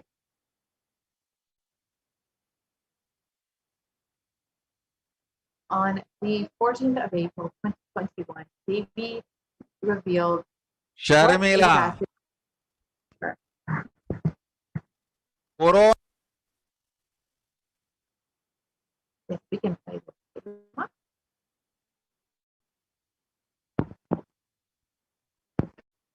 ஒழிந்தது. கொரோனாவை வைத்து அரசியலும் அழிவாட்டமும் செய்ய நினைக்கும் மனிதர்களின் சதிராட்டம் முடிய இன்னும் 4 ஆண்டுகளாகும். என் பக்தர்களையும் சீடர்களையும் கைலாய வாசிகளையும் நானே காத்துக் கொள்கின்றேன், நானே காக்கின்றேன். என் பக்தர்களுக்கு ஒரு துயரும் ஒரு துக்கமும் வாராது. ஆனால் உலகின் இந்த கொரோனாவின் சதியாட்டம் முடிய 4 ஆண்டுகள் ஆகும். 2025 தான் அடங்கும். இது சதியாட்டம், மனிதர்களின் சதியாட்டம்.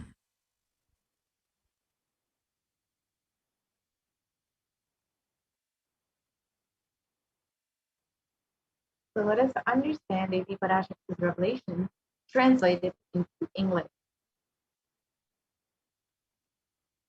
Corona is destroyed, but it will take 4 years for the political conspiracies done by humans to end. I will protect my devotees, disciples, and Kailasa-vasis. No suffering will come for my devotees, but it will take 4 years for the conspiracy of Corona to end. It will come to an end only in 2025. It is a conspiracy, a human conspiracy.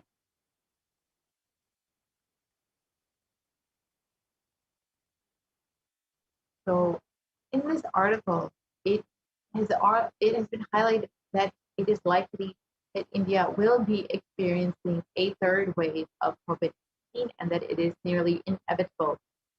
And it states that it will peak between October and November. Devi has already revealed that in Puratasi month, the month between August and September, the 3rd wave will be coming. And as for Devi's revelation, you can see that there is in fact more COVID-19 to be coming for India. And this article continues to say that if new variants are discovered, it could spread faster in this 3rd wave. And as the Supreme Pontiff of Hinduism has already revealed, there will be other variants, the Delta Plus variant and the Lambda variant. And they will be a very serious cause for concern for India. So let us take heed to Devi Parashakti's revelations and guidance and see how we can help ourselves during this pandemic and pralaya.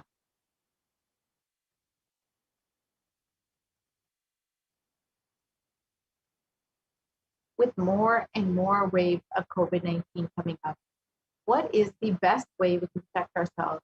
And does anybody have a solution for us?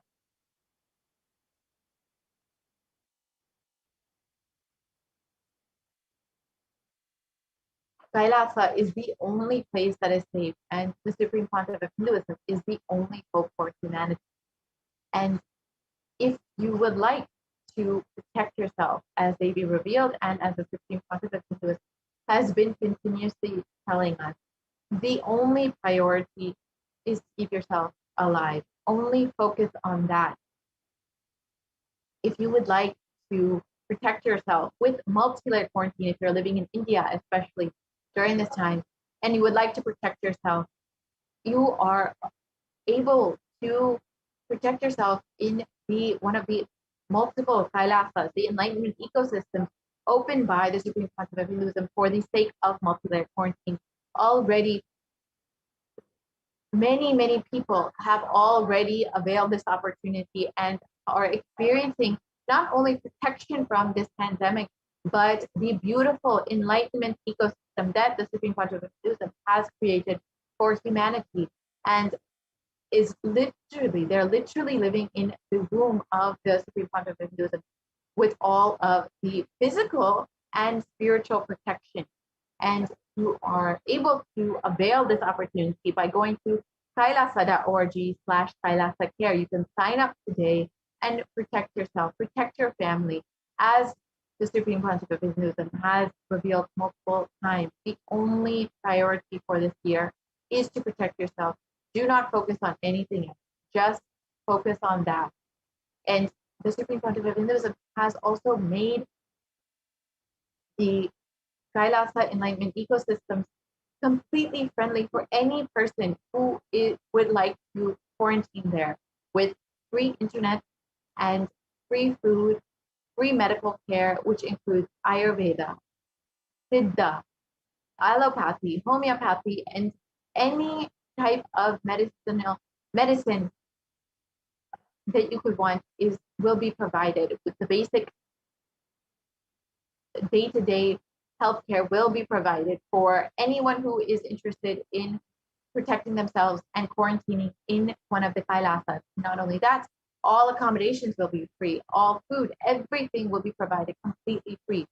So if you are interested in protecting yourself and you want to sign up today, you are more than welcome to visit at kailasa.org/Kailasa Care. The link is projected here, and you can see the various quarantine centers that Kailasa has opened up and sign up for protecting yourself and protecting your family.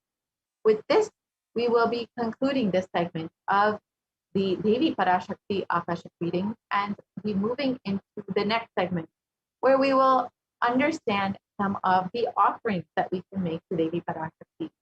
Over the past several months, Devi has been guiding us, blessing us, giving us boons, answering all of our prayers, healing us, and literally holding our hands through this pandemic and ensuring that we are making the right decision. And if you feel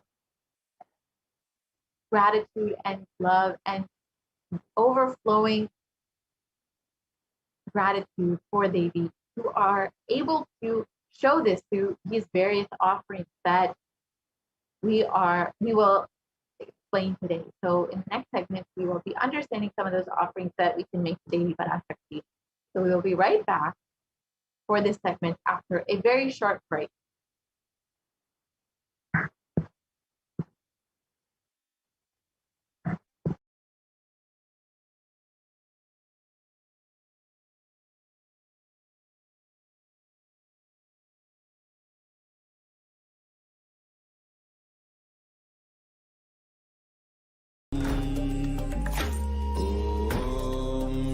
Nithyananda Paramashivoham. What I mean by the word e-Kailasa, listen intensely. Enlightenment ecosystem, literally enlightenment itself, in your own home, wherever you are. If you cannot come to Kailasa, it's okay. Kailasa can come to you. Kailasa coming to you is e-Kailasa.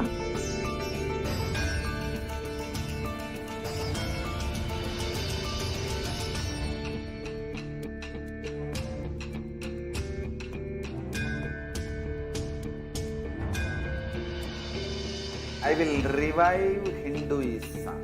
I am a Hindu revivalist, not by any revolution, but by evolution.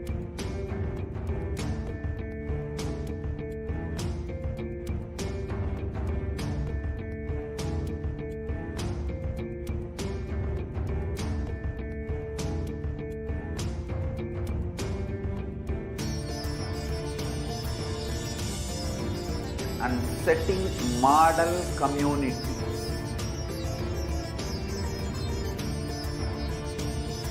Kailasas, enlightenment ecosystems, Sarvanya Pitas all over the world.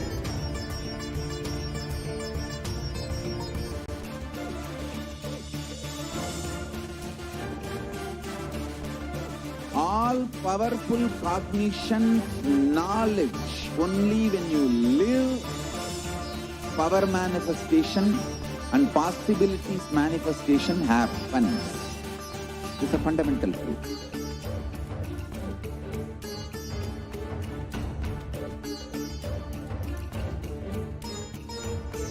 Hinduism cannot live exclusively as one sampradaya. No. All sampradayas of Hinduism is an ecosystem.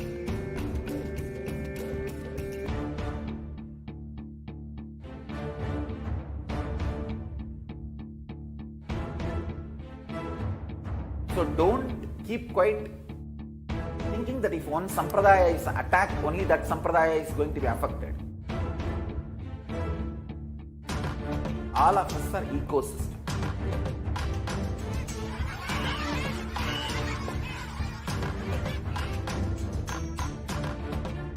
I invite all of you to get involved and enjoy Hinduism by the principle of Dharmo Rakshati Rakshitaha. When you protect Dharma, Dharma protects you. We will make the whole planet flourish spiritually. The spiritual prosperity will happen to the whole planet. We all have to coexist together.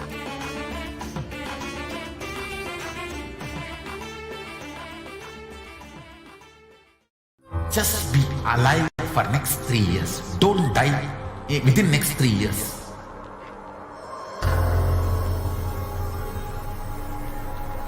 Just don't die within next 3 years. Be alive. Somehow be alive. I'm working sincerely. I will reach you somehow. Somehow I will reach you. It's my commitment to humanity.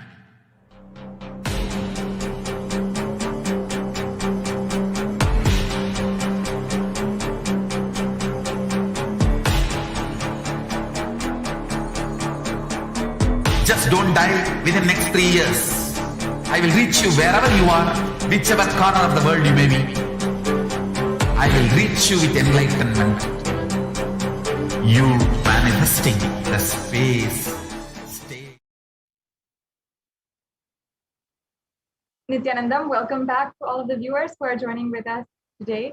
Now, let us enter into the next segment on the various different offerings that you can do to Devi Parashakti, offerings that we can offer to Devi Parashakti. Yes. Now, in this segment, we are going to be understanding the various levels of offerings and the different significance behind each and every one of the offerings. All offerings have a deeply profound significance. They have some way that it is a profound significance, it is extremely beautiful, and they simply, through the powerful cognitions itself, make you manifest oneness with the divine. In Hindu tradition, for every occasion, for every different occasion in our lives, for every special occasion, whether it is our birthdays or our anniversaries, or if we are buying a new home, or if we are buying a new car even, or if we're starting school for the first time, or starting a new venture, whatever it is, we always invite God into our lives. We ask for their protection. We pay gratitude for the amount of guidance and protection they have, and for bringing us thus far in our lives, and request them to further guide us, further protect us as we take the next step in our life. And that is a part of the Hindu tradition, and it's a beautiful way that we incorporate these offerings in our life. Offerings are a way that we manifest living enlightenment, literally living the science of enlightenment, practicing the presence of God. That is the extremely profound beauty of it all. And the offering is not at all made out of fear or greed, like many people say. And many people try to misrepresent these offerings. Offerings are giving of a divine gift and pure love and devotion and oneness. And it always consists of two parts, giving and accepting. And when an avatar lands, the offerings are purely a part of the grand Leela played out only for the purpose of enlightenment. The truth is that the divine plays out their many Leelas in our lives in so many different ways. And through these offerings, we offer our gratitude and request humbly at their feet that they continue playing a huge part in our lives and giving whatever guidance that they have been giving and guiding us more and more to manifest the reality that we want. And that is really the ultimate guidance, the ultimate thing that we ask from these offerings when we are making an offering. And more than we giving and we are trying to offer something, or we are trying to give a substantial amount of money, whether for whatever reason, more than that, the divine has manifested in our lives.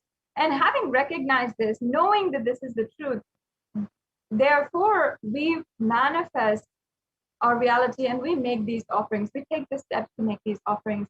And I know there are many people out there who strongly feel that Devi Parashakti has manifested in their lives in so many different ways, whether it is manifesting the type of relationship that we want, or the type of the amount of wealth that we want in our bank accounts, or anything. Devi Parashakti has already manifested, blessed, and given us the insurance and her protection. So many people have even healed from COVID, have healed from so many diseases. There have been so much that Devi Parashakti has literally healed and blessed. Many people even walking out of chronic illnesses and even lifetime or long-term addictions that they have been going through. And so many sharings also we have been seeing on NTV as well.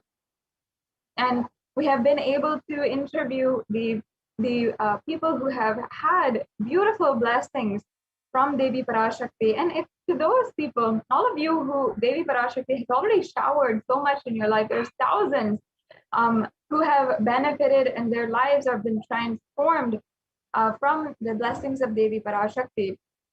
So you can, if you're out there and you really want to offer your gratitude to Devi Parashakti, this is the opportunity. This is the different ways that you can offer your guidance. And even for the fact that Devi Parashakti is guiding us, protecting us continuously, that is another beautiful reason why, if you need a reason for making these offerings, because Devi Parashakti has already graced planet Earth in manifesting through the Nija Avatar, the supreme pontiff of Hinduism. Her energy has been made available on planet Earth, and she is literally giving herself to all of us. And out of our gratitude, we can offer our gratitude to Devi Parashakti in this way. So as we are beginning this segment in today's program, and we want to make an offering, let us first chant the Dhyana Shloka for Manonmani, the very form of Devi Parashakti who is seated on the lap of Paramashiva. Indu nivabeda karavahni nayanam syat pankajavaraabhaya japaksha sarayuktam angahima bhushana vichitravasanam syat tunga mukutojvala manonmani swarupam.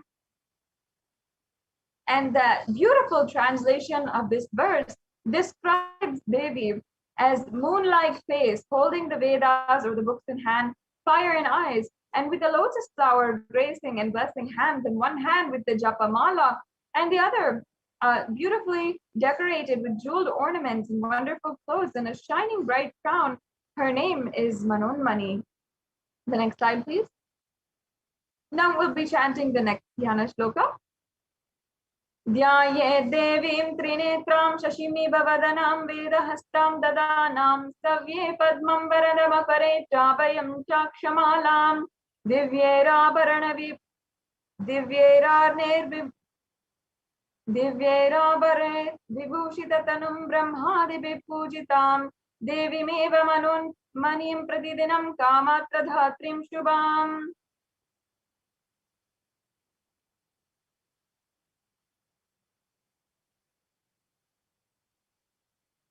Yes, and in this description, Devi Parashakti is described. I meditate on Devi with 3 eyes, glowing like the moon and holding the Vedas, lotus embracing with blessing embracing hands. She is wearing beautiful ornaments. She is worshipped by Brahma and other many gods and showers auspicious boons for all actions every day.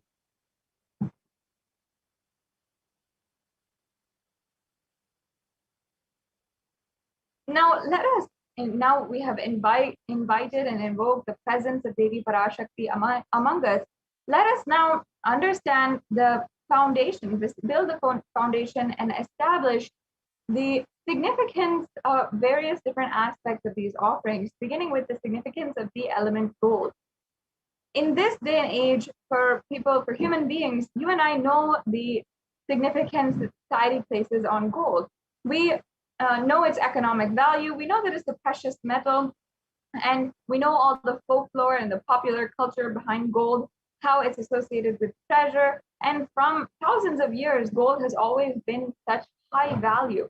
But unfortunately, due to the lost sciences of Sanatana Hindu Dharma, the sacred significance behind gold is actually lost. We don't know what actually gold is worth to us. In fact, gold is a divine element. It purifies anything that it touches, and it is an element of spiritual significance and great spiritual power and healing and enlightening. Gold has the power to infuse sattva energy and infuse positive thought currents, and it can purify the being, and it can literally electrify, literally be able to powerfully energize anyone who wears it or anyone who even sees it or operates within its vicinity. Excuse me.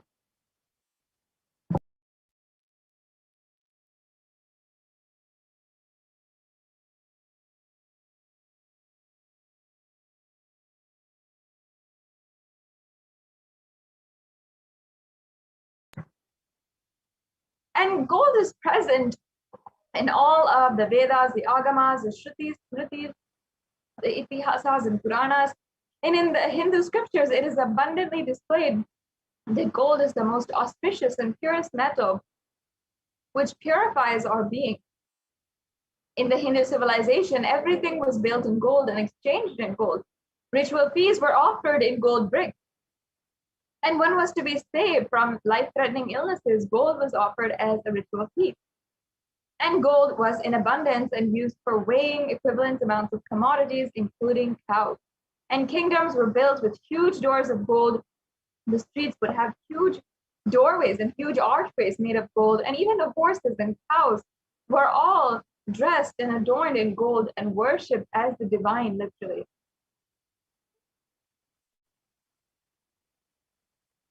The next slide, please. Yes. And the Hindu civilization literally thrived on the banks of rivers of gold. The Indus River was called the Hiranyamaya, the river of gold in the Rig Veda, and the river Saraswati was called the Hiranyavartani in the Atharva Veda. Gold is the supreme element for offering gifts to the ones you love and revere, and temples are constructed and paved in gold. Deities are made in gold and decked and adorned in gold because it preserves the enlightenment energy. For thousands of years, it literally lasts forever. Now that we have established each and every aspect of gold, which is extremely profound, let us now go into the array of offerings that we have. And beginning with the E-Hundi offering. The E-Hundi offering is a beautiful offering which you can do for any amount. It's a general donation. And all of us Hindus know that whenever we go to the temple, we usually offer a few coins in the plate to the pujari, or we offer in the hundi, and that is a part of our sacred sentiment. Simply out of our gratitude for the divine gracing us, making themselves available to us on planet Earth, that itself is what we are so devoted to them for. And Devi Parashakti is described as the one who adores and accepts all kinds of devotion when she is named as Bhakti Priya in the Lalita Sahasranamam. And there is a beautiful verse which I'll now be chanting from the Lalita Sahasranamam. Bhakti Priya, Bhakti Gamya, Bhakti Vashya Bhayapaha, Shambhavi Sharadharadhya, Sharvani Sharmadayini. Devi is fond of true devotion and is realized through true devotion. She can be won over through true devotion, and she removes all fears.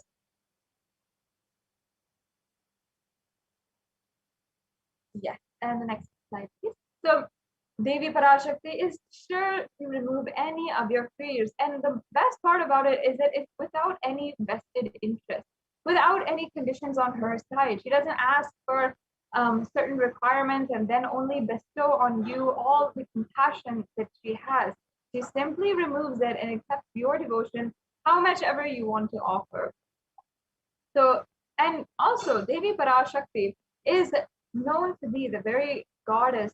And in this time when so many of us are starting to become more introspective, starting to question the purpose of our lives, the existence of society, and what we are built and what we have started to get used to as the definitions we have for life in the universe. This is the time that the need for Devi Parashakti becomes stronger, and the worship of Devi Parashakti is actually more auspicious. So once again, you can offer the e-hundi offering. If you are needing some guidance on how you can make these offerings today, stay tuned, and at the end of this segment, we will be going over exactly how you can make these payments and make these offerings today. Yes, and the next offering we have is the Sankalpa chanting. And the Sankalpa is a very profound prayer that is chanted before every single one of the rituals. So all the rituals that are available and are done in Sanatana Hindu Dharma always start with this Sankalpa chant. And especially when you are making an offering, this very offering has your name incorporated into it. And that makes sure that the prayers of the Sankalpa itself that are embedded within the lines and the sacred chants of the Sankalpa, as well as all of the good energy, the positive thought currents that are generated during the program and during the whole ritual, are all bestowed on you. All the good punya, everything is bestowed on you. So that is actually what the Sankalpa chanting has significance. And not only that, it has beautiful meaning for and beautiful prayers for good health, good having abundance of wealth, eternally celebrating and a feeling that everything is eternally auspicious, and also ultimately being and experiencing the oneness with the avatar himself. And there is a beautiful verse from the Devi Mahatmyam, chapter 12, verse 34, where it says, or it means, the goddess enchants this universe and she herself gives birth to this universe. That goddess, being prayed without interest in anything, gives the knowledge that leads to salvation and gives wealth in the materialistic sense. So offering this Sankalpa, the conscious resolution, is a beautiful way that you can achieve the fruition of your desires and wishes, whatever you are yearning for. And not only that, it is a beautiful way to cause your reality.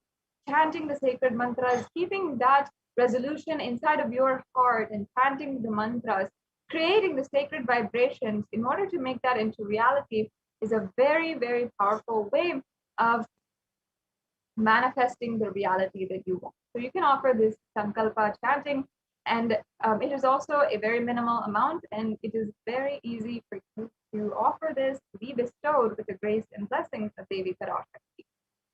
Yes, and we're moving on to the next offering. I think we skipped a few offerings in the slides. I request if we can go back. Yes, we can go back.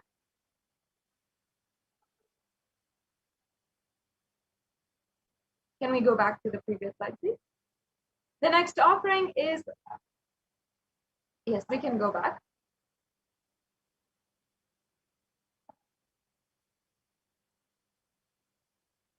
Yes, the next slide, please. Sorry, we can go back to the previous offering. Yes. Okay, so the next offering is the Swarna Padma Pushpa. And this offering is actually referenced in the Kamitagama, where it says that all of the various kalashas, all the pots that are offered during the rituals of Paramashiva should be adorned with a golden lotus. And like this, there are hundreds of scriptural references where it talks about the use of the golden lotus or the lotus itself in the worship of Paramashiva. And that is because lotus is considered as a divine flower. The symbology of the lotus is rooted in its divine qualities. In fact, because it has such resilient qualities, such elegance and beauty, and it's known for its resilience, standing out as the most beautiful flower in any kind of pond water or polluted water or dirty water, whatever it is. And that is the divine quality of the lotus.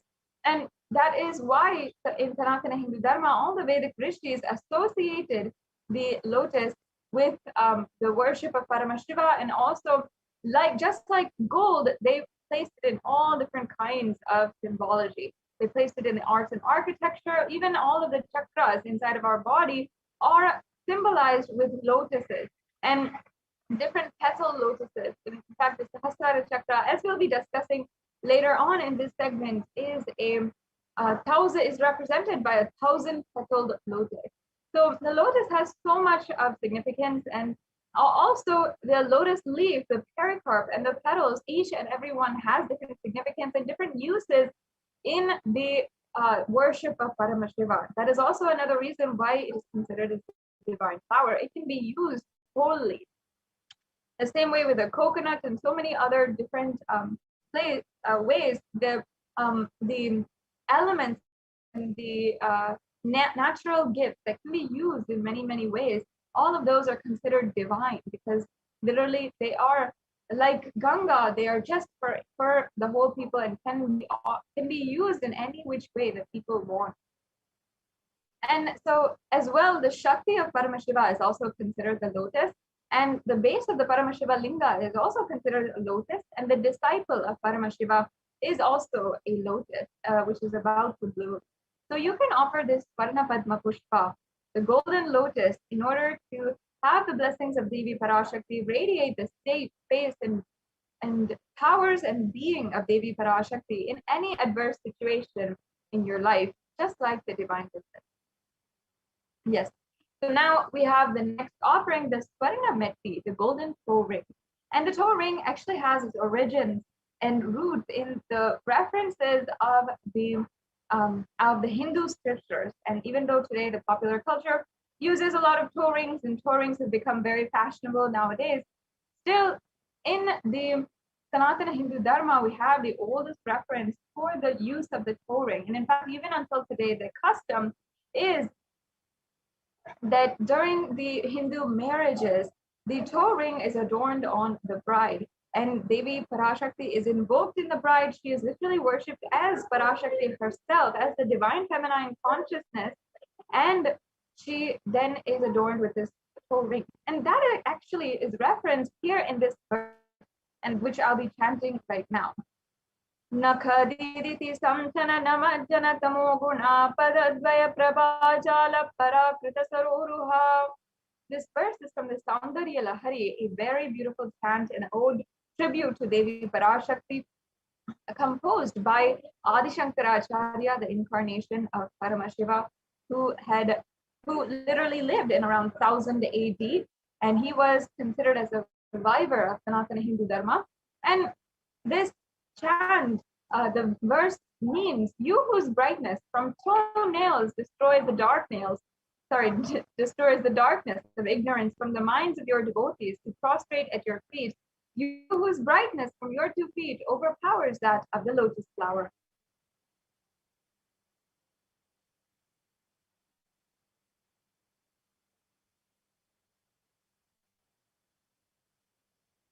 Yes, we can go on to the next slide. So as you can see, this is the very beautiful meaning of this verse. And as you can see, it's not just her feet, which are so extremely auspicious, but even her toenails, if they grace you, that is the power of Devi Parashakti. If the toenails grace you, even just a small half an inch of her body, of her divine graceful body, the last half inch that there is for her body in her presence, she literally can remove all the darkness, all the ignorance of her life. So this Swarnamati is a golden toe ring to adorn that very toenail. So that is the beautiful significance behind this verse and also behind this offering. You can make this offering and literally be blessed to have all the darkness, all the ignorance be removed from your life by the grace of Devi's toenail. So this is a very beautiful verse. The next offering is the Swarna Mangtika. We can go on to the next slide, please.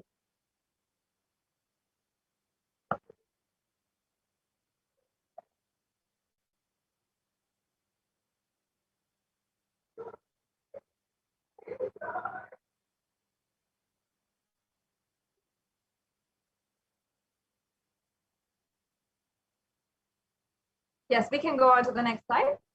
The next offering is the Swarna Mangtika, another offering which is extremely significant. And nowadays also in popular culture, we're starting to see, or we have been seeing how the headdress is adopted from Hinduism and put in all types of different jewelry. And that is the Mangtika, which is the hairline jewelry that goes from the crown of the head to the forehead. And sometimes it's right across the forehead, sometimes it's along the hairline. And there's so many different ways that the Mangtika has been adopted by the popular culture. But actually, again, this Mangtika has origins in the Hindu culture and the Hindu jewelry. And that is because we adorn Devi Parashakti with this Mangtika. It is actually a representation of the nectar which is flowing from the Sahasrara Chakra. And the Sahasrara Chakra is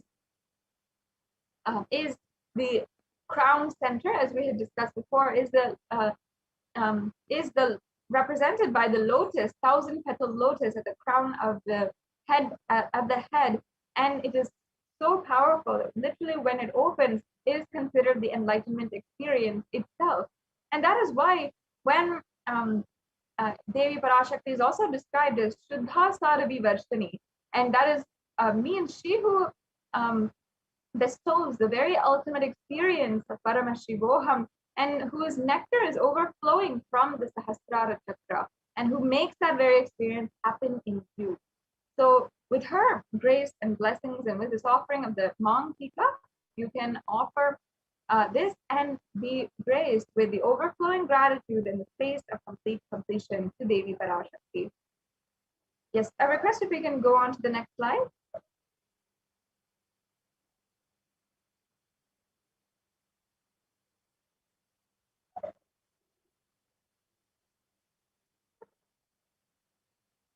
There seems to be a technical glitch. Sorry to all the viewers, we'll just be right back with you and fixing this right away.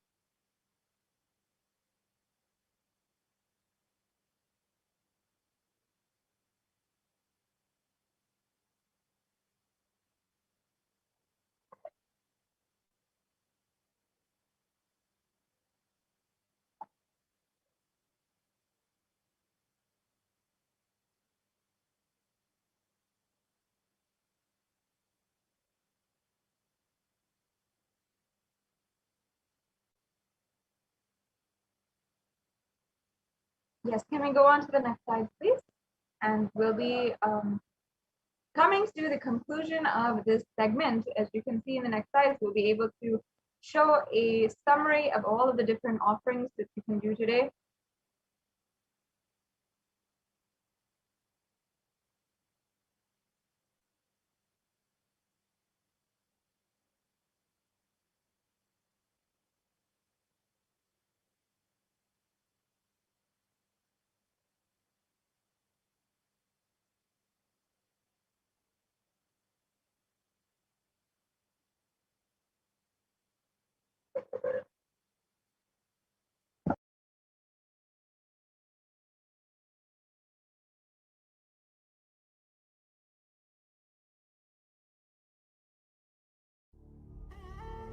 What I mean by the word e-Kailasa, listen intensely.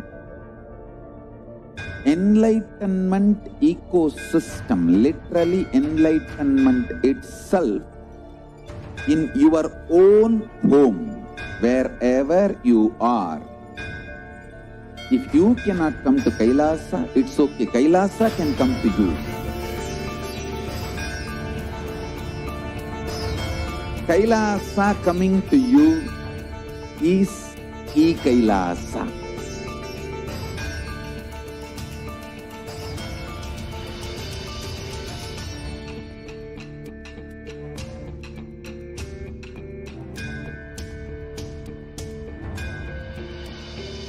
I will revive Hinduism. I am a Hindu revivalist, not by any revolution, but by evolution.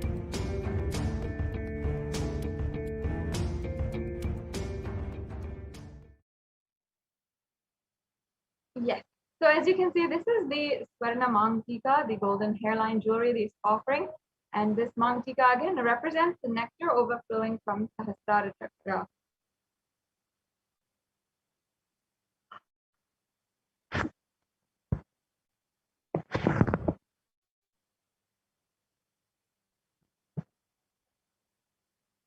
Yes, the next slide, please.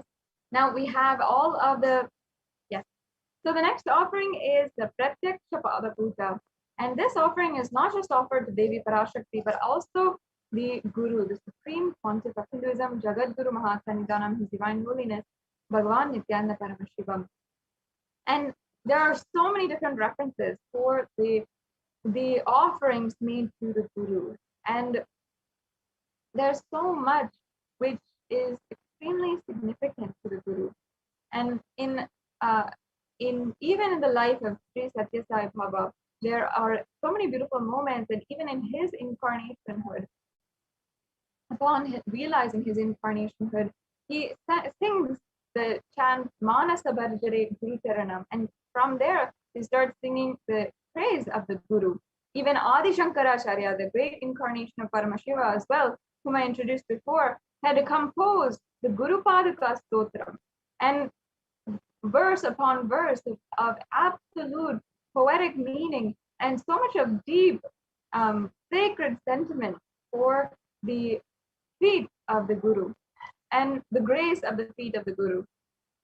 And not only that, the Supreme Pontiff of Hinduism himself has spoken on the beautiful significance of Guru, the Guru Tattva, the Guru principles, and has even himself relayed and conveyed and initiated every single one of his devotees into the beautiful Guru-disciple relationship which he himself had with his own Guru and incarnation of Paramashiva, Arunagiri Yogeshwara.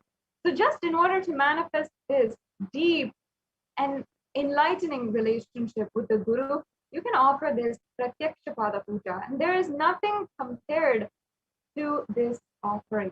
One of the most precious offerings that you can make, and many Kailasians celebrate doing this offering at least once or twice a year. And you should ensure that you are one of those people who is continuously reminding yourself of the most sacred, valuable thing in your life, the feet of the Guru, the grace of the Guru. So with this offering, you can offer and surrender at the feet of the Guru and offer the Pratyaksha Pada Puja, and literally you will see how you manifest anything you want in your life after that. Yes. The next offering is also at the feet of the Guru, the Vasta Seva, which is the Alankaram offering, where we're offering the sacred cloth, and this is for at the feet of the Supreme Pontiff of Hinduism, which you can offer as well. Yes, we'll now go on. As you can see here, we have all the 9 different offerings that are available today. The E-Hundi offering, the Sankalpa chanting, the Devi Sahasranama Kasu, the Mukta Anguti, the Swarna Padma Pushpa, the Swarna Meti, and the Swarna Mangtika, the Pratyaksha Pada Puja, as well as the Vasta Seva. And also, one of the offerings that we also have available today is the Mukta Anguti. And the Mukta Anguti is the finger ring with a pearl.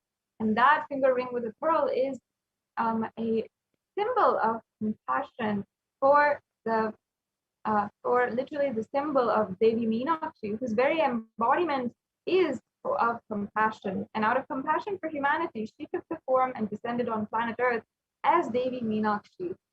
So now it's come time. Let us now understand the three-stage process that we have for the payment. And if you're interested in making an offering today, so the first stage is the preliminary stage. If you are simply interested in one of these offerings, pique your interest, whatever it is, you can fill out the intention form. Perhaps one of these offerings perhaps one of these offerings has piqued your interest and you really wanted to offer it, yet you might not be able to in some way. You can always go to the registration form, the Bhava Samadhi Darshan registration form, and you can fill that out and ensure that you are making your intention today to make an offering. And that is strong enough to make this offering happen in your life. And you can always make this offering at a future time when you're more comfortable. You have the time, the money, the resources, and everything available for you. Yes, as you can see here, this is the Bhava Samadhi Darshan form. We can show that now. Thank you.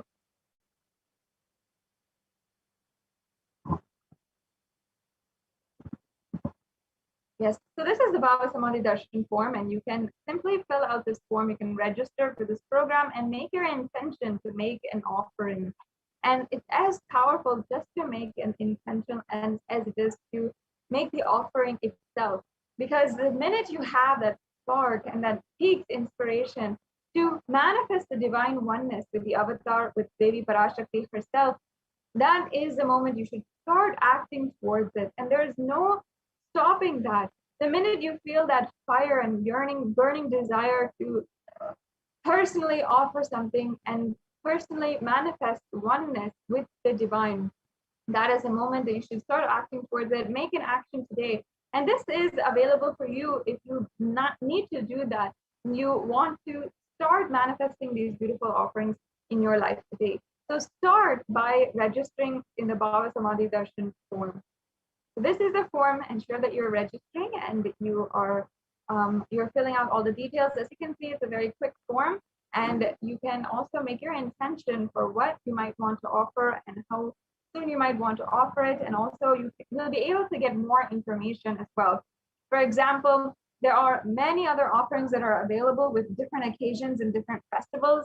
For example, for Guru Purnima that we had recently, there's the Tulabharam offering that is there, and so many other different kinds of offerings that you can do for Guru Purnima.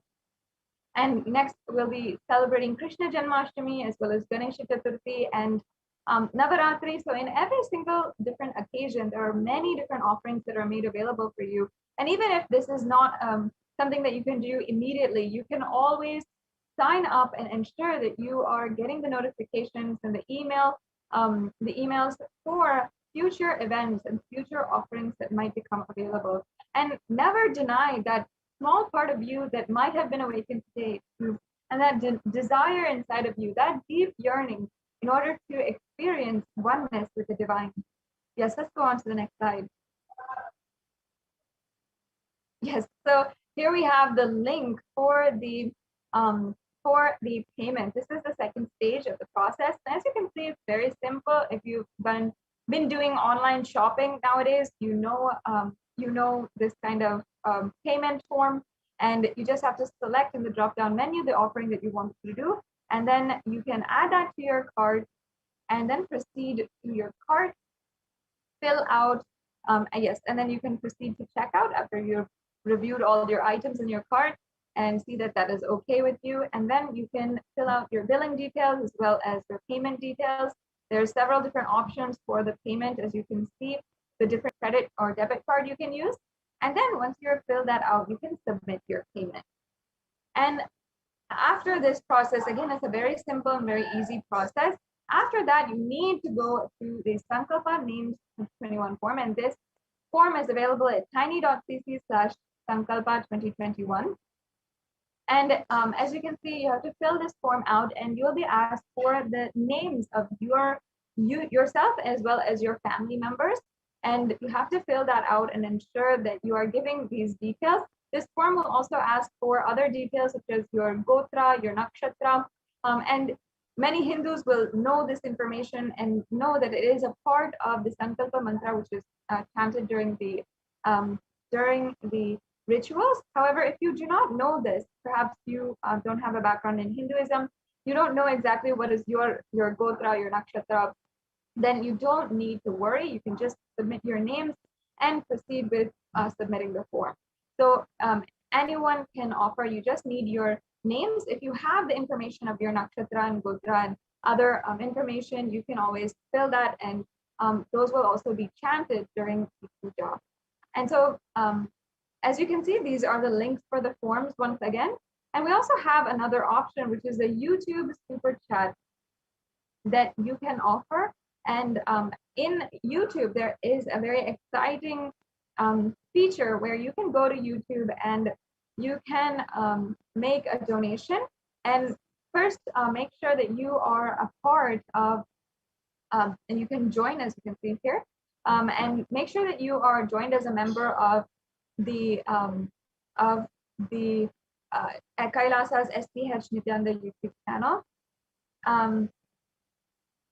And then you can go to the super chat and super sticker option. So the super chat option is where you can make a donation, and the super sticker option is where you can send a cute little sticker as well. And sometimes you can send this, and directly Supreme Council of Hinduism himself will see it.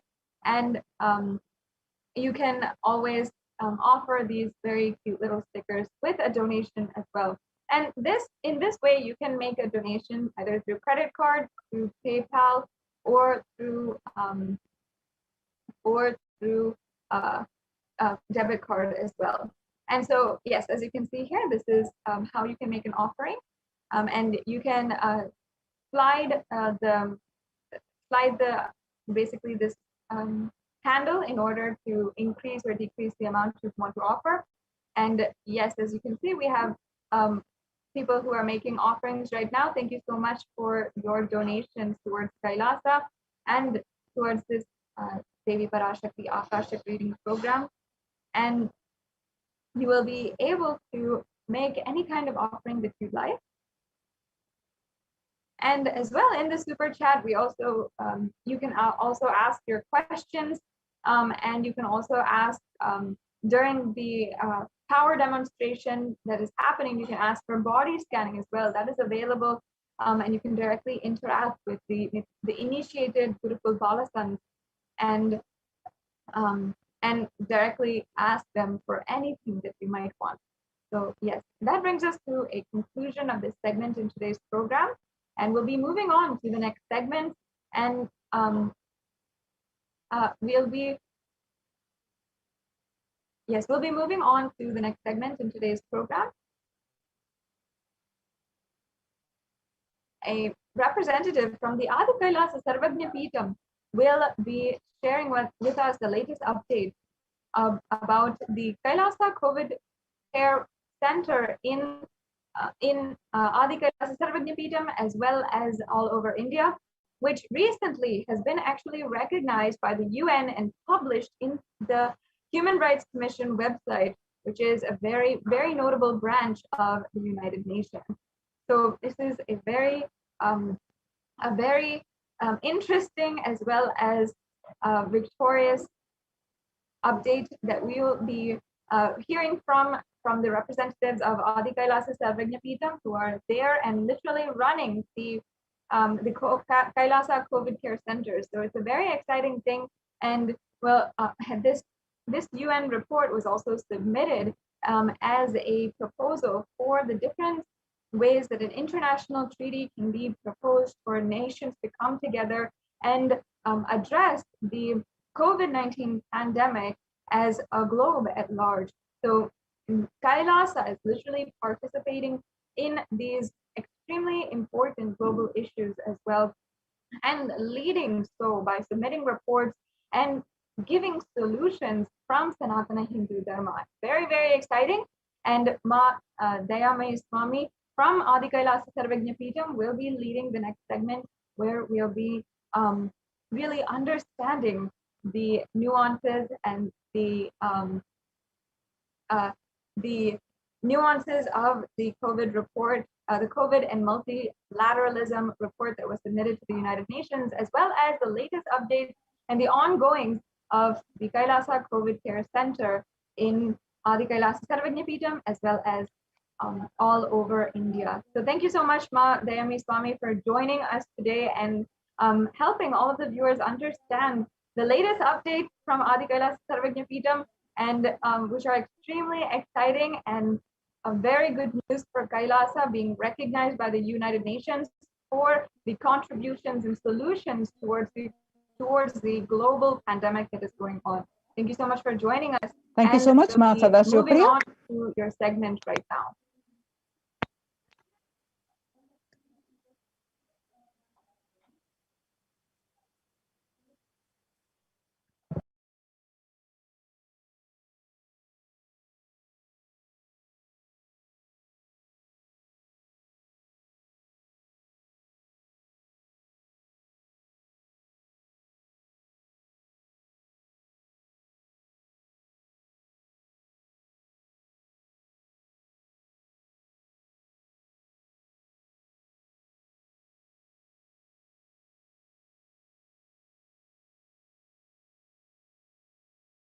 Nithyanandam, everyone. Welcome.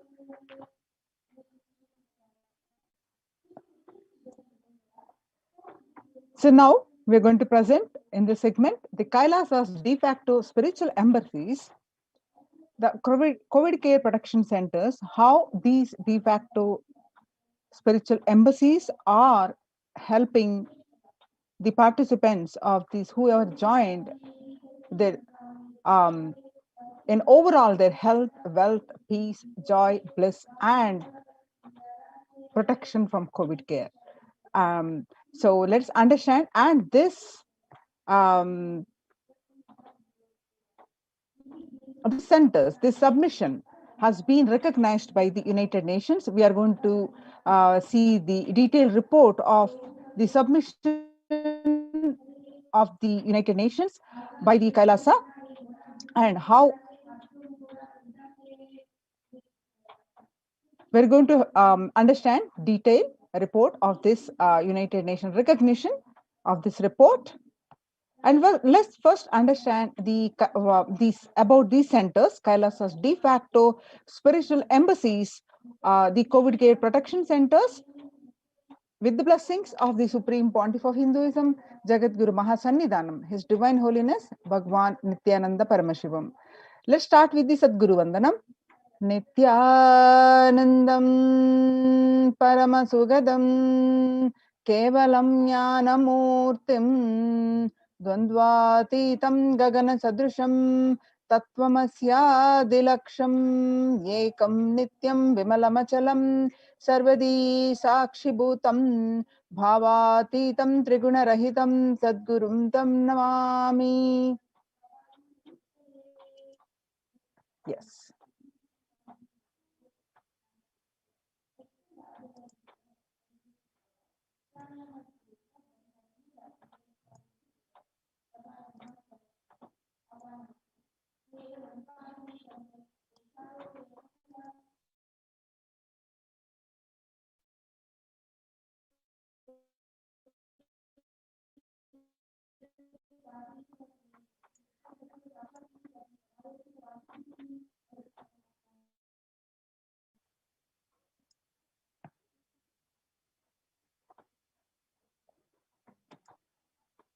Yes. So the Kailasa's multi-layered quarantine opportunity and the Kailasa's de facto spiritual centers in India during the COVID-19 as a practical solution, resulting in health, joy, and bliss. So with the blessings of the Supreme Pontiff of Hinduism, Jagadguru Mahasannidhanam, His Divine Holiness Bhagwan Nithyananda Paramashivan's blessings, on 5th June 2021, Devi Parashakti revealed that due to the pandemic, the world majorly suffers with the mental illnesses, with the depression, anxiety, and related issues. And the state of the world reports across the various sources confirming the same. And let us also understand how what they were revealed, how the across the world reports are confirming how the Kailasas de facto spiritual centers are implementing these remedies and successful in implementing these. And we also see the greatest news that the few days back, the United Nations recognizes these efforts of Kailasa and published these detailed report of the protection. So let's understand more details. The revelations to the world by the Devi Parashakti on 5th June 2021. Not only people dying in crores, the financial and mental retardedness, you will also see minds getting collapsed. Freedom from all this suffering is the life of living enlightenment. First, prevent yourself from this deadly corona. Oh, people, do the job of saving your life as first priority. Listen properly, people. The only way to protect yourself from this overflowing cosmic pralaya and from the demonic people who search for destruction for themselves and for others because of pralaya, go to Adi Kailasa, get shelter at the feet of Paramashiva. Save yourself from corona and death, economic crisis, and mental collapse that is formed because of corona. Save yourself and move towards enlightenment. Move towards Paramashiva, Parampurul. Do yoga and tapas. Do seva to all the devotees of Paramashiva. Live a good life. Just for that, I have opened the doors of Adi Kailasa. For all those in the universe, not only human beings, as even siddhas, jnanis, and yogis have come and doing penance in Adi Kailasa. For everyone who come, goodness, prosperity, jnanam, and yogam will overflow. Do not have fear, bliss is there. And do not have worry, I will protect with goodness. Just for that, I have opened the doors of Adi Kailasa. For all those in the universe, not only human beings, as even siddhas, jnanis, and yogis have come and are doing penance in Adi Kailasa. For everyone who come, goodness, prosperity, jnanam, and yogam will overflow. Do not have fear, bliss is there. Do not have worry, I will protect with goodness. Happiness is there, enlightenment is there. Do not have fear, bliss is there. I am solving sufferings. I am the Samayapurattu Kannatal who comes and helps at the right time. These are the revelations about our mental health. They be revealed on 5th June 2021. And the media articles confirming the same on 6th June 2021. The global news, according to that, the psychiatric symptoms like depression, anxiety exhibited by the COVID-19 patient, according to a new study, neurological symptoms like depression and anxiety are also showing to be common in those who have contracted COVID-19, even in more mild cases. The revelations about this mental health on 5th June and media articles confirming the same on 8th June 2021 by BMC Psychology, the impact of COVID-19 on the mental health of US college students. The results indicate that the students closer to graduating faced increases in anxiety, which is 60.8%, and feeling of loneliness, which is 54.1%, and depression, which is 59.8%. Many reported worries for the health of loved ones most impacted their mental health status, which is 20%. And the need to take care of family most affected current and future plans, 1.8%. Almost one half of students took exercising and other remedies to combat this. The revelations about the mental health issues by Devi Parashakti on 5th June 2021 and the research confirming the same on 10th June 2021. The rates of anxiety and depression among college students continue to soar, researchers say.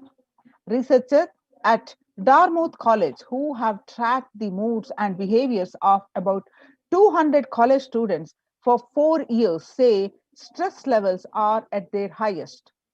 By Lauren Lumpkin, the Dartmouth College researchers began tracking 217 students when they entered the school as freshmen in 2017 in the hopes of understanding how they behave. They have seen students' stress levels rise and fall, usually in tandem with midterm and final exams. But since the onset of the coronavirus pandemic, the rates of depression and anxiety have soared and have showed no signs of coming down. Since, said the Andrew Campbell, a researcher and computer science professor. The psychology today on coronavirus, the psychological trauma and PTSD event report. According to the report, psychologytoday.com, that much has been said about the mental health crisis that is occurring related to the coronavirus pandemic. Much of this information has focused on the all consuming anxiety, panic, and fear that many are experiencing. While this is important and needs to be at the forefront of discussions, something that has not been discussed in the psychologically traumatic nature of what our mission, what our nation and our world and is experiencing.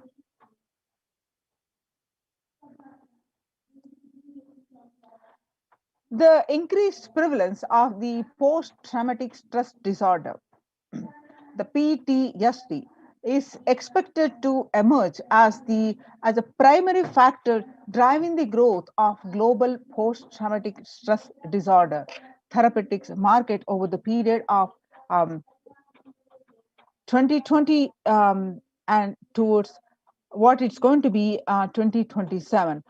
It is going to be increasing 11.91%. What it was on 2019 to 2027, it's going to increase about 11.91%. The CNN reports that there is a high prevalence of mental distress in countries across the globe due to the coronavirus pandemic, especially among healthcare workers and the children, according to the United Nations and the World Health Organization. The impact of the pandemic on people's mental health is already extremely concerning. The World Health Organization Director, General Tedros Adhanom, says in a recent press release. It is now crystal clear that the mental health needs must be treated as a core element of our response to and recovery from the COVID-19 pandemic, Tedros added.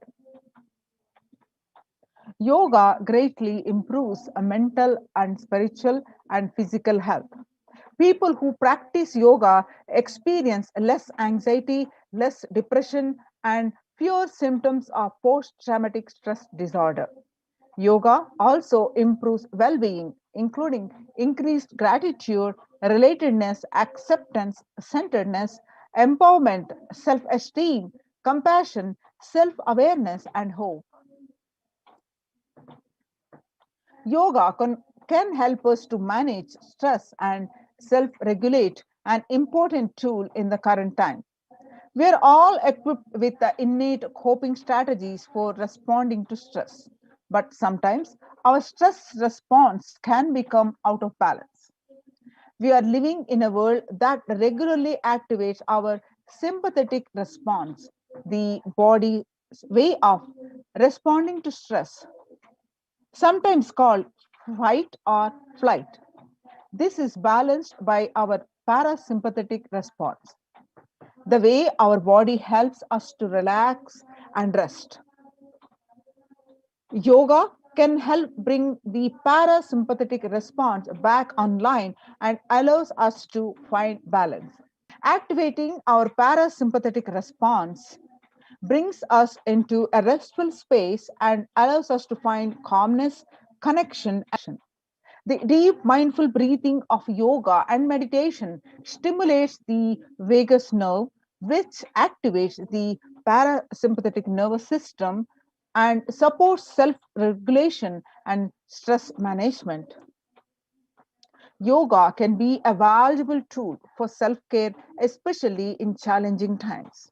Yoga is now being used as an empirically based treatment, often in combination with other interventions, with benefit for both physical and mental health. Many clinicians are recommending yoga as it may help support the effectiveness of the traditional treatment approaches.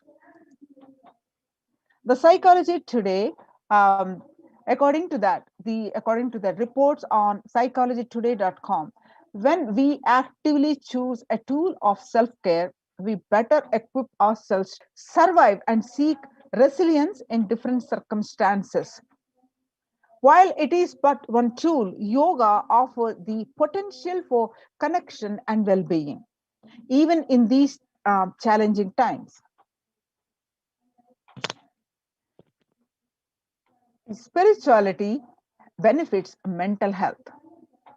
Research shows that individuals have better mental health if they belong to a particular community or have religious beliefs. Spirituality can help people in many ways. First and foremost, spirituality or religion can help people find meaning in their lives, which is instrumental in improving one's mental health. In addition to endowing meaning to your life, it has the potential to improve mental, physical, and emotional well being as well. It has been a source of relief and comfort from various challenging issues for thousands of years. Now, the revelations um, to the world by the Supreme Pontiff of Hinduism, Jagadguru Mahasannidhanam, His Divine Holiness Bhagwan Nithyananda Paramashivam, on 22nd May 2021. Paramashiva is very clear. Focus on making your body alive. Live alive. Mind is obsessive compulsive reaction. It is nothing but a bunch of unconscious reactions. Do not try to sympathize with the mind. Make your body and life alive. That is the only priority for all of you. I am talking to everyone who has a little love and sympathy for me. For all of you, take this as a guru walk. Make your body continuously, consciously strong. Gym will build muscles. Make you look very nice in the outside, but only yoga and Ayurvedic lifestyle will make you your body conscious. Just see all over the world, all the gym bodies are just dropping dead. Only yoga will make your internal organs strong and your ability to manifest consciousness strong. Let me give you the solution from Paramashiva to protect yourself from this whole pralaya, not just from corona. The amount of depression, the mental sufferings, the way the whole world is suffering, the kind of poverty happening, people losing their job, income, having insecurity, comforts being lost, so much. Just make your life extremely strong. The Supreme Pontiff of Hinduism continued to say that 3 years back, I said, keep yourself alive for next 3 years. I have enough evidence that 3 years back, I trained the whole Kailasa. First, the devotees in their own homes, and second, the Kailasavasis inside the Sangha, physically, mentally, psychologically, or consciously for a quarantine life.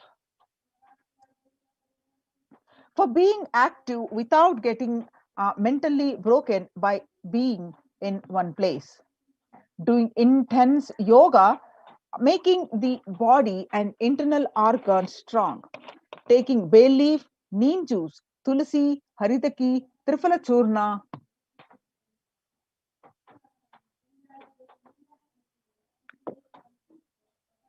Ayurvedic lifestyle and lifestyle of less food and more energy and more activism.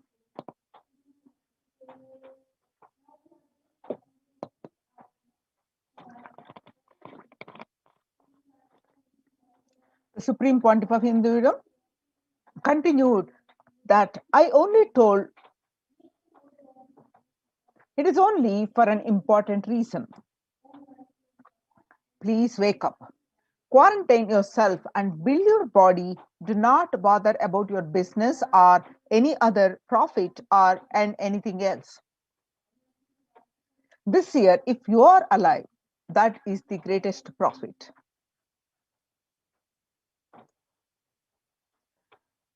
Now, the greatest news is few days back, the United Nations recognizes Kailasa's report on COVID-19 and multilateralism. You can see the screenshots of this report, which are posted in the Supreme Pontiff of Hinduism, Jagadguru Mahasannidhanam, His Divine Holiness Bhagavan Nithyananda Paramashivan's Facebook profile. You can Facebook page. You can see the report. Screenshots of this report are here. You can go ahead and click on this link and read the detailed report of this, which are published in the on the United Nations, which recognizes the Kailasa's efforts on the implementation in the Kailasa's de facto spiritual centers about the protection from corona, and successfully in a fair amount of success has been achieved in these centers, which now United Nations recognizes. The report published on their website www.ohchr.org.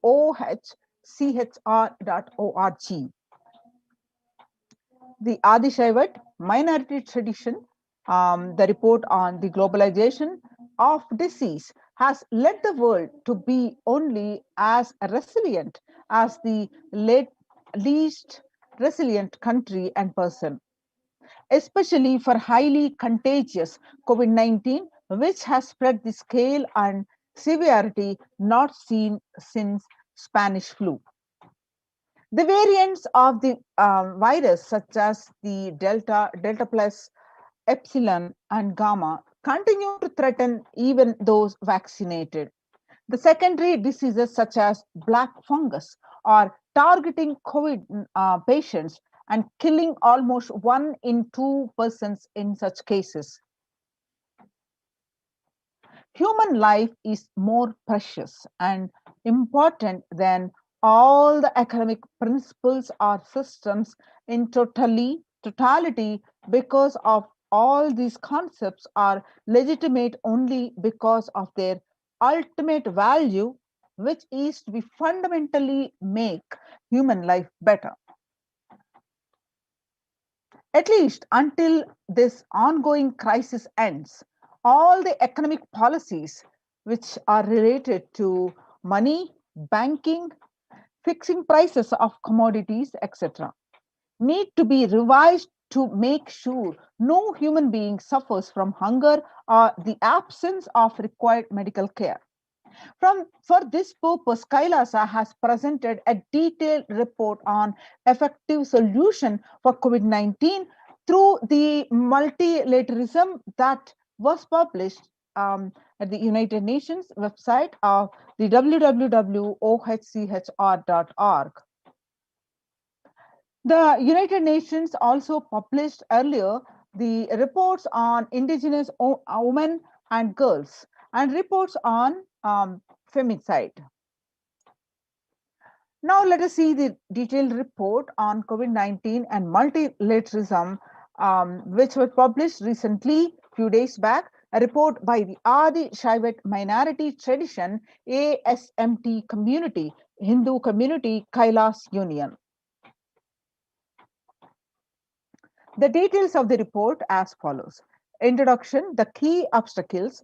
Number one, globalization of disease has led the world to be only as resilient as the least resilient country and person, especially for highly contagious COVID-19, which has spread with a scale and severity not seen since Spanish flu. The variants of the virus, such as the Delta, Delta plus, Epsilon, Gamma, continue as black fungus are targeting COVID-19 patients and killing almost 1 in 2 persons in such cases. The distorted policy decisions and conflicting principles can lead to priorities amongst the nations within, leading to various extremes, such as the hoarding of vaccines in some places, the wastage of vaccines in others, and an unaddressed shortage of vaccines globally. Third, pandemic has exposed the fragility of the global system. The disruption in the supply chain is especially worrisome for essential food supplies, which disproportionately affects the already most vulnerable situations.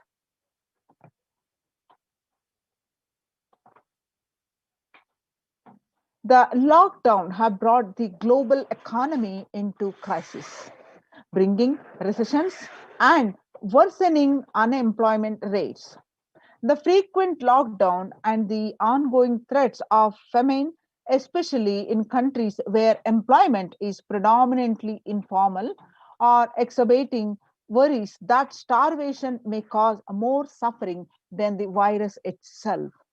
Far more from the SDG2, zero hunger. The number is now predicted to come close to 1 billion. The supporting documentation published on the website, you can see now.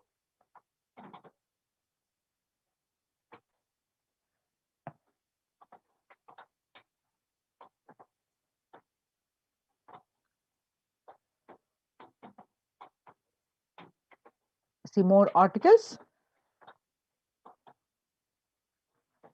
Now let us see the solutions submitted. The first, the A, revised economic policies. Human life is more precious and important than all economic principles or systems in totality, because these concepts are legitimate only because of their utility value, which is to fundamentally make human life better.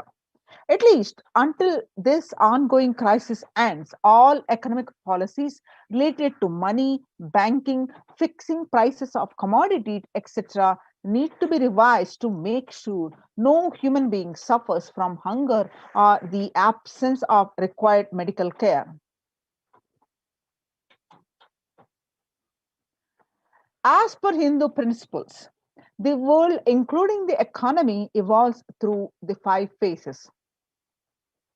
The 5 phases are creation or growth, sustenance or stagnation, recession or revitalization, reinvention, that is 4th, and 5th, breakthrough.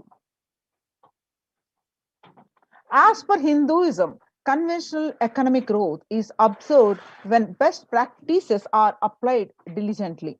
However, during times of crisis led us to the 4th and 5th phases, wherein the need to reinvent and deliver a breakthrough becomes both a survival need and an opportunity to surpass any means and measures of conventional economic growth.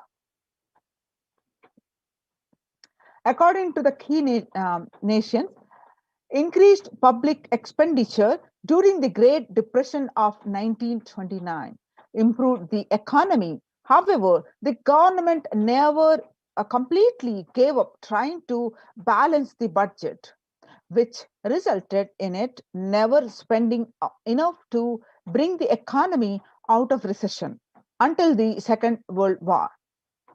Similarly, the current crisis requires the governments to temporarily discard trying to balance economic interests that compromise quarantine safety and put human life at risk, and rather reinvent their economic strategies and multilateral coordination for benefiting during the subsequent breakthrough period after the end of the crisis.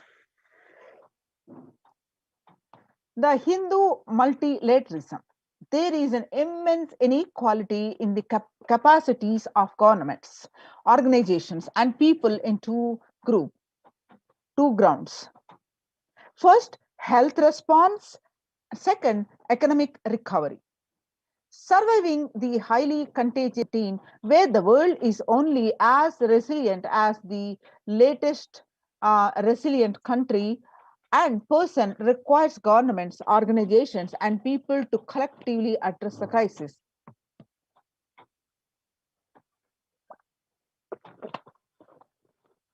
From 3200 BCE 21, 56 nations in Asia had multilateral treaties based on the Hindu principle Vasudhaiva Kutumbakam. That is, the entire world is my family. This is from Maha Upanishad, chapter 6, verse 71. You can see the supporting articles here.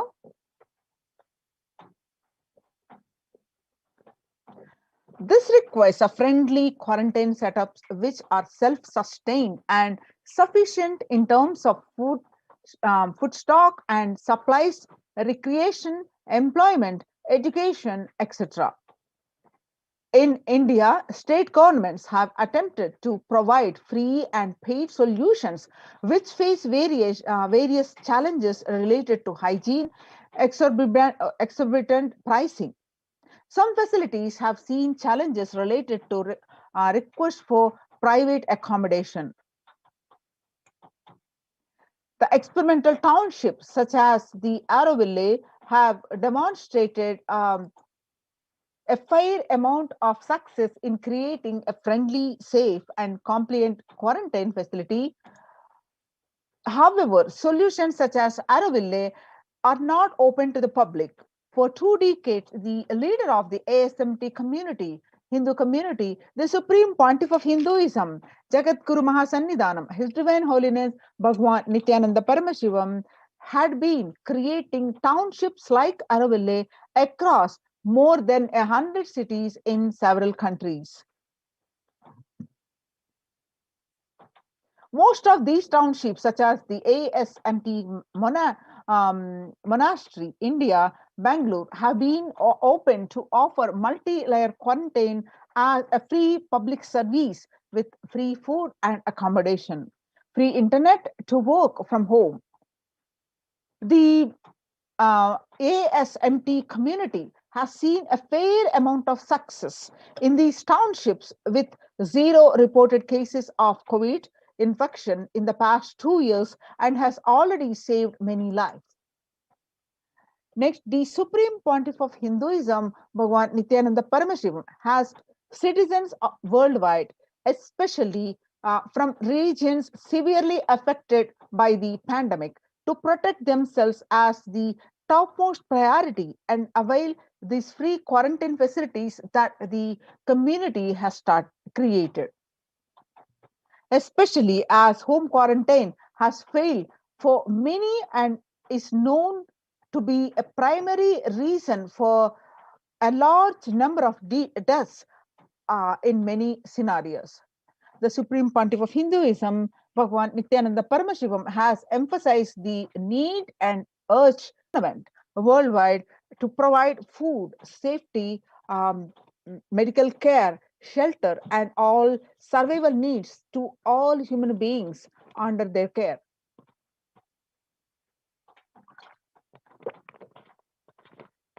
With absolute multi-layer quarantine until coronavirus is eliminated from planet Earth, including all different strains of virus.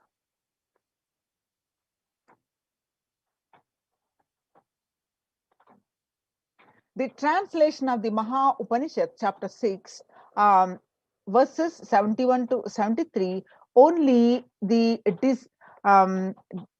denigrated, small-minded, with a very pathetic outlook of life, discriminate between kin and a stranger. While for the magnanimous, the entire world is a family. And you can see the supporting articles now.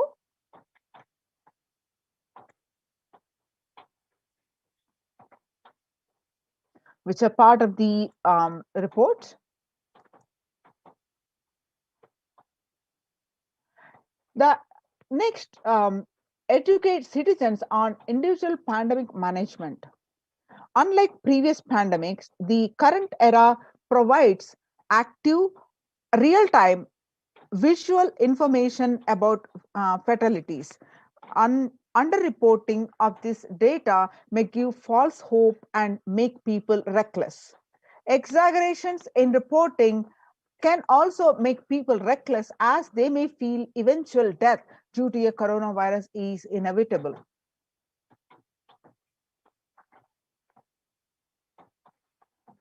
Proper education is extremely crucial, as it will dramatically reduce the number of deaths and reduce the challenge on the healthcare systems.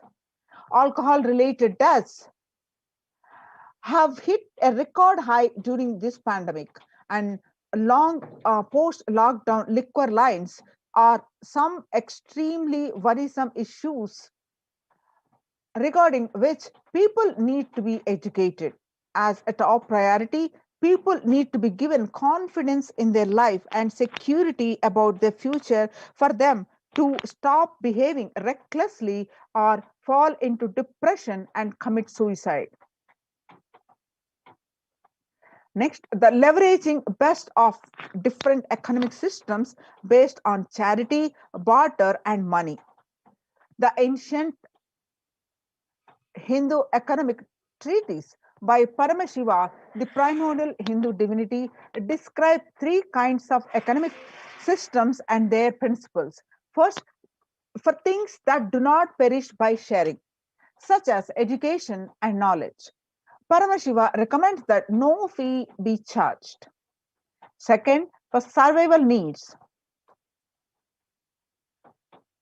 such as food and healthcare, barter and charity are recommended. For all other infrastructure development works, services, and commodities, gold and conventional currently based transactions are allowed.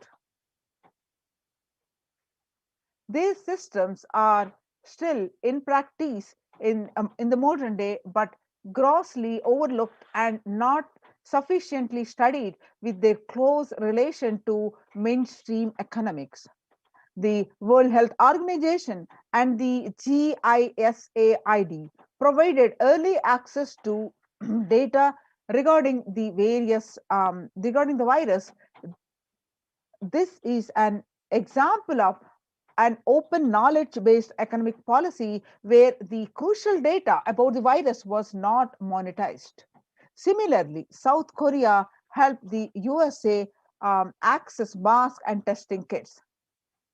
And there was a hope that this would lead to a reciprocal arrangement in terms of vaccine, which is like a barter-based model allowed in food and healthcare.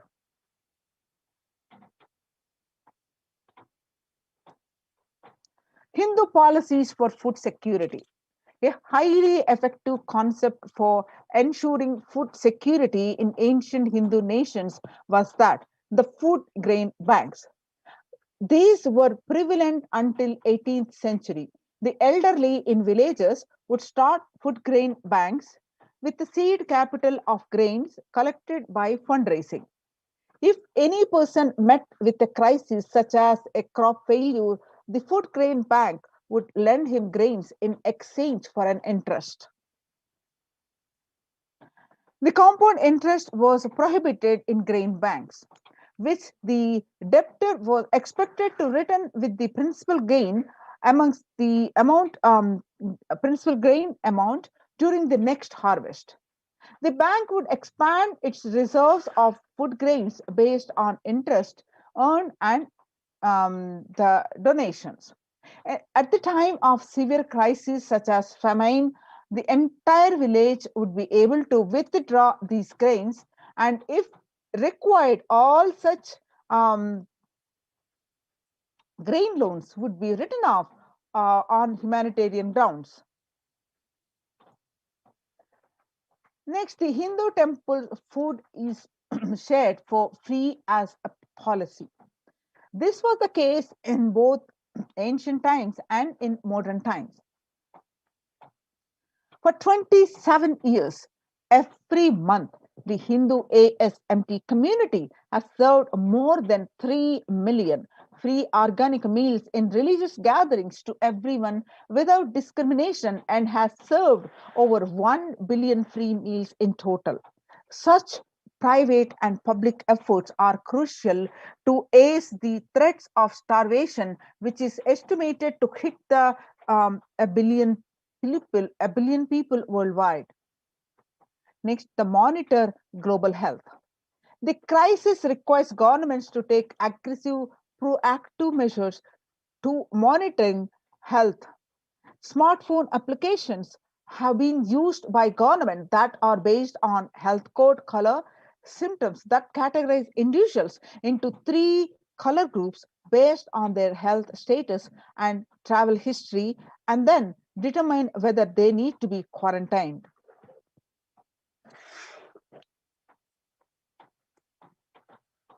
You can see the supporting documents which are part of the submission.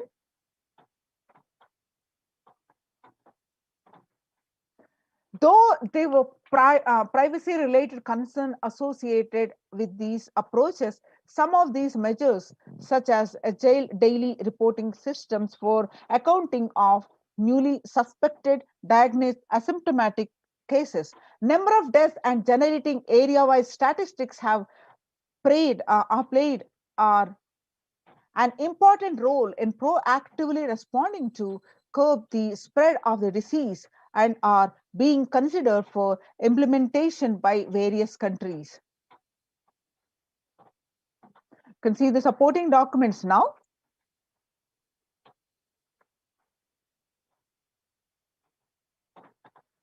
The traditional medicine. In Hinduism, nature and planet Earth are respected as a living divine mother, energies capable of providing us with all our survival needs, that is, food, medicines, etc.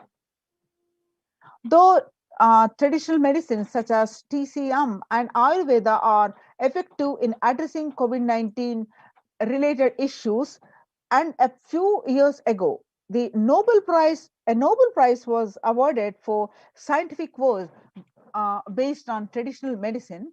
The mainstream Western medicine has chosen and characterized Ayurveda as pseudoscience and TCM as unscientific.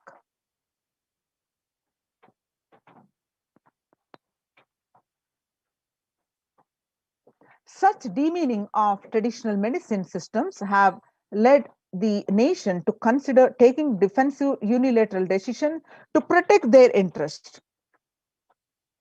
The outright rejection of traditional medicine is not wise, and such policies should be revisited, especially as these medicine systems are time tested and have kept people healthy for several generations.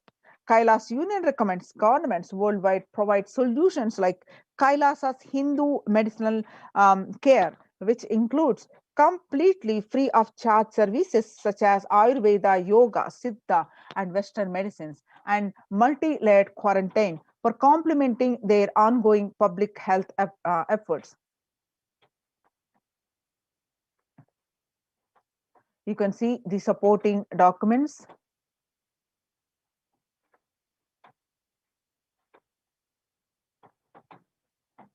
Multilateral strategies and coordination for the pursuance of SDG 11, sustainable cities and communities, with additional emphasis on multi-layer quarantine.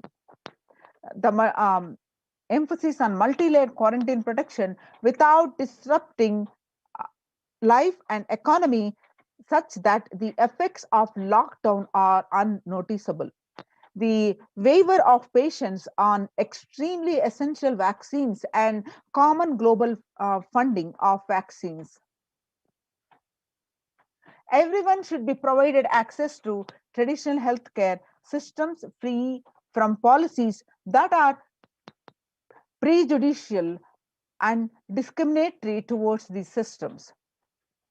The creation of food and grain bank systems and other traditional economic systems are described in this report would help the most vulnerable people of the world.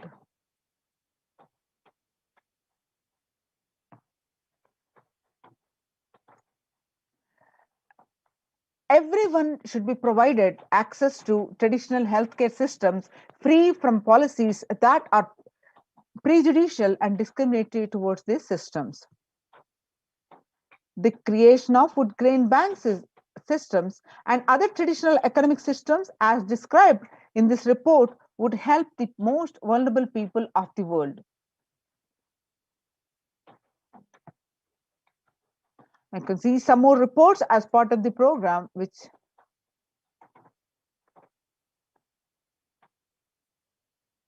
so now we are seeing the report of the successful implementation of these COVID care centers. And now join COVID care production centers now.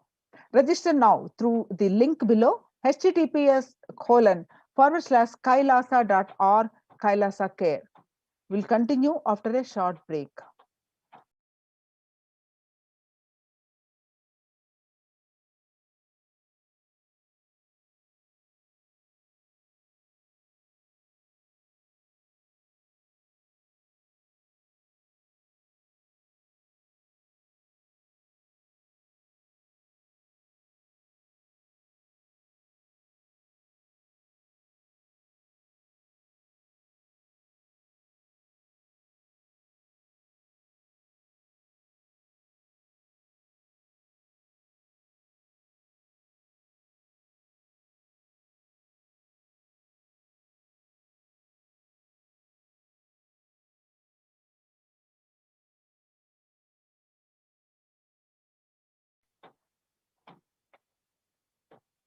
Now let us understand how the Supreme Pontiff of Hinduism, reviving the temple sciences and the Kailasa's de facto ecosystems. And across the world, especially across India, all the major temples have shut down. And Kailasa has opened its doors for one and all. For example, amidst the raising the cases in Maharashtra and Shirdi Sai Baba and Mumbai Siddhivinayak temple will remain shut for devotees till further orders. The Sai Baba temple will remain closed for devotees till further orders, said the Ravindra Thakore, the officiating chief executive officer, Sri Sai Baba Samsthan Trust. The Siddhi Temple administration took the decision after the Maharashtra government on the recently announced a weekend lockdown and night curfew in the state to control the spread of coronavirus. The famous Puri Jagannath temple is now closed for public, keeping in view the surge of the COVID-19 cases in Odisha and also in Puri. The authorities of the temple of Lord Jagannath in the pilgrim town on recently took a decision to close down this temple from May 5th to due to a statewide lockdown was imposed by the Odisha government. Not only this, the all religious places closed for public in Bhubaneswar as city records the highest daily COVID surge, with the Odisha capital Bhubaneswar registering the highest ever single day spike of 581 new COVID-19 cases. The local municipal authorities recently declared the closure of all religious places like temples, mosques, gurudwaras, and churches for devotees from the recent Wednesday till further order.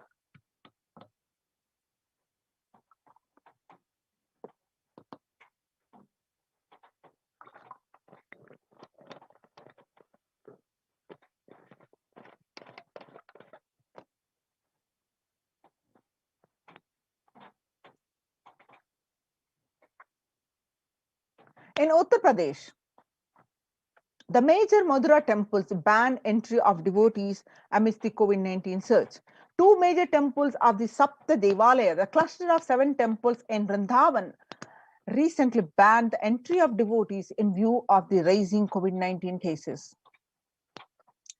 The Gujarat Somnath temple closed for darshan amidst the COVID-19 surge.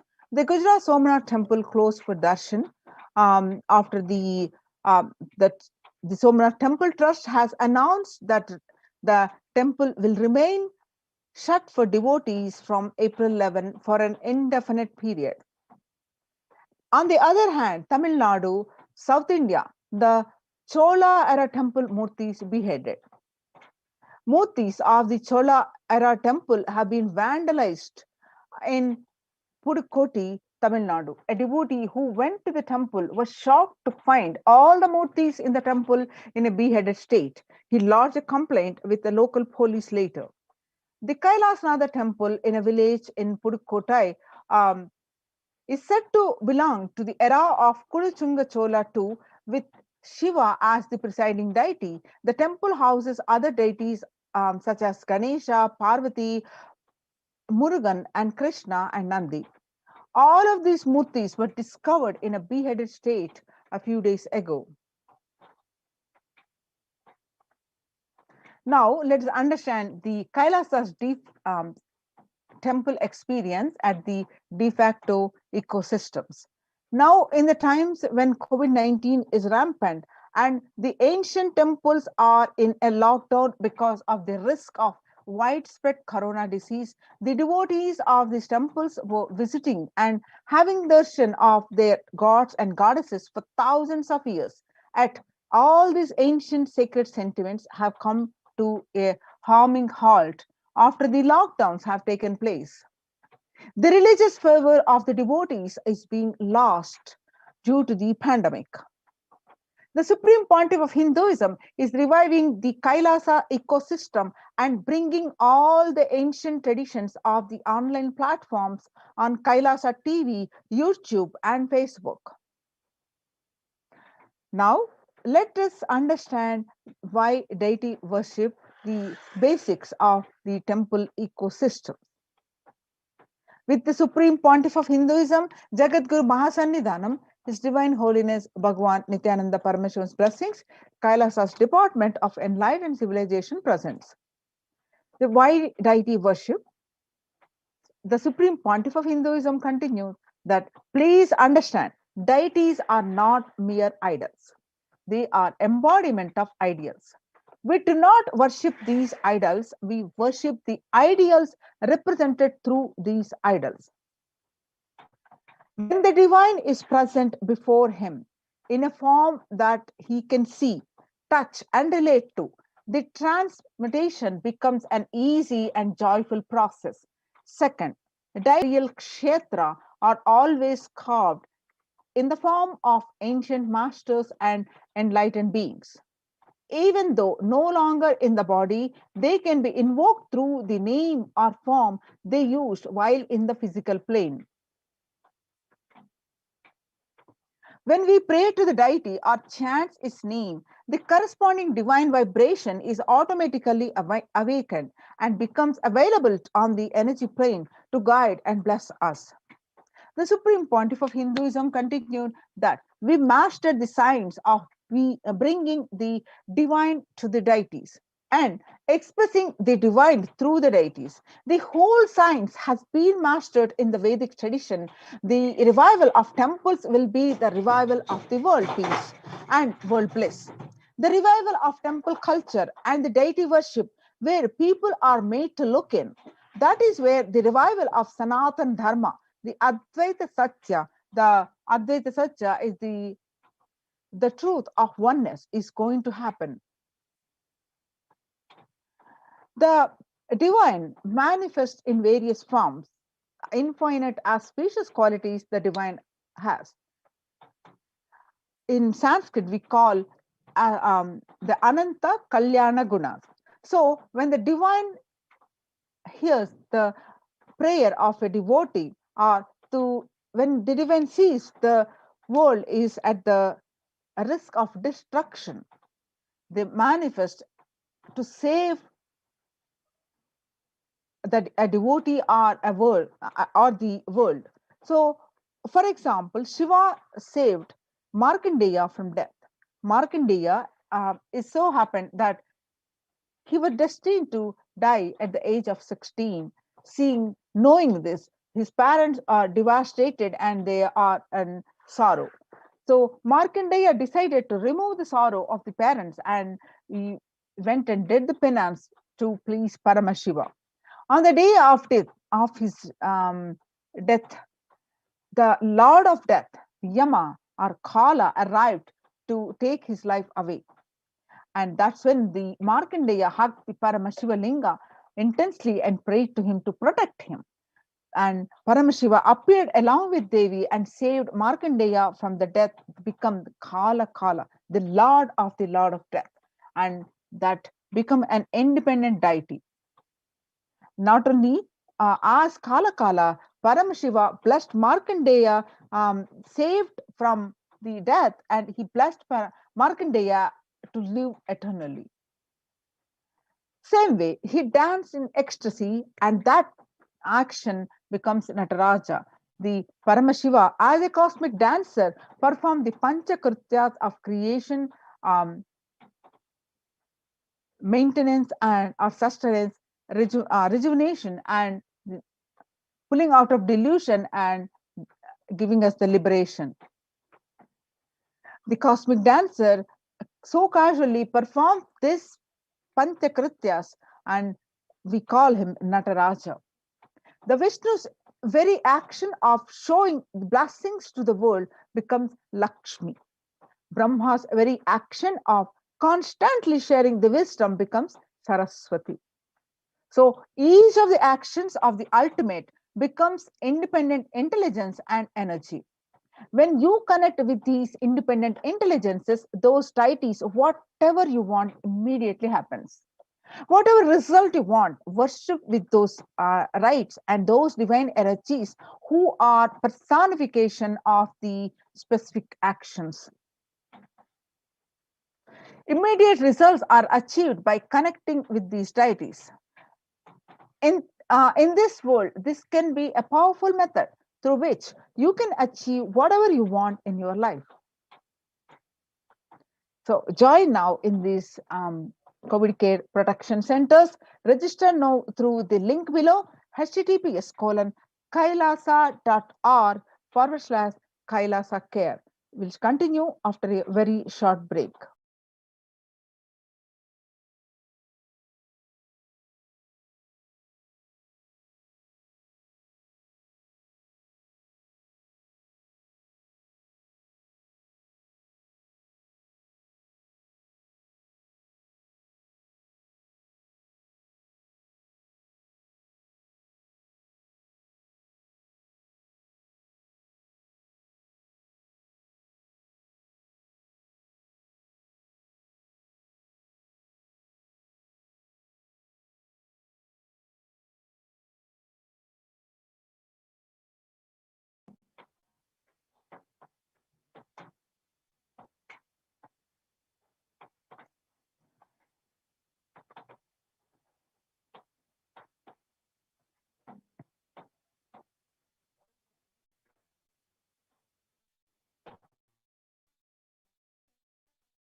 Now, let us understand on the multi-layer quarantine COVID care protection centers at the de facto spiritual embassies of Kailasa and the need for the Annadan.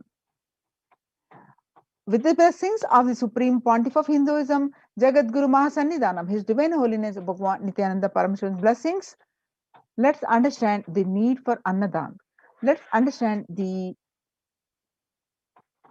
how the COVID-19 is creating a hunger catastrophe in India. The pandemic has led to increase in the global food insecurity, affecting vulnerable households in almost every country. It has exacerbated the existing inequalities, pushing millions of people into the vicious cycles of economic stagnation, loss of livelihood, and worsening food insecurity. The World Bank estimates that 71 million people will be pushed into extreme poverty across the globe as a result of the pandemic. The World Food Programme estimates that an additional 130 million people could fall into the category of food insecure over and above the 820 million who were classified as such by the 2019 State of Food Insecurity in the World Report.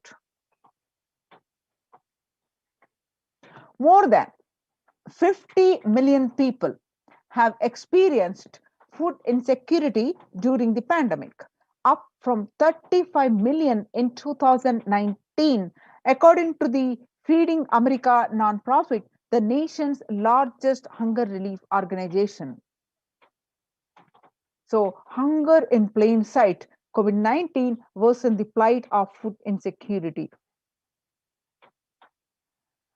The child malnutrition and hunger skyrocket in Haiti as COVID-19 infections spike. At least 86,000 children are at the risk of developing a severe acute child malnutrition this year in Haiti, according to sources connected to the United Nations Children's Fund. The number of children projected to suffer from the starvation this year has doubled as the impoverished nations, the countries, to grapple with extraordinary political and social crisis exacerbated by the pandemic.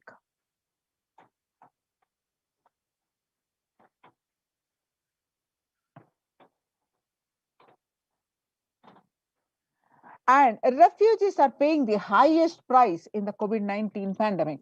The vulnerable groups, such as refugees, paying the highest price in the COVID-19 pandemic. We are seeing the alarming trends that show many refugees around the world are unable to pay for food or rent and are struggling to access healthcare and education.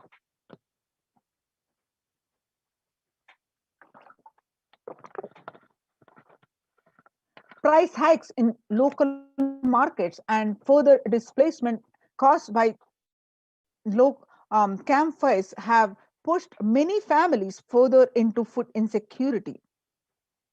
During April and May, around 30,000 refugees in Cox's Bazar camps raised questions and concerns, with 63% seeking services, including urgent food relief and shelter.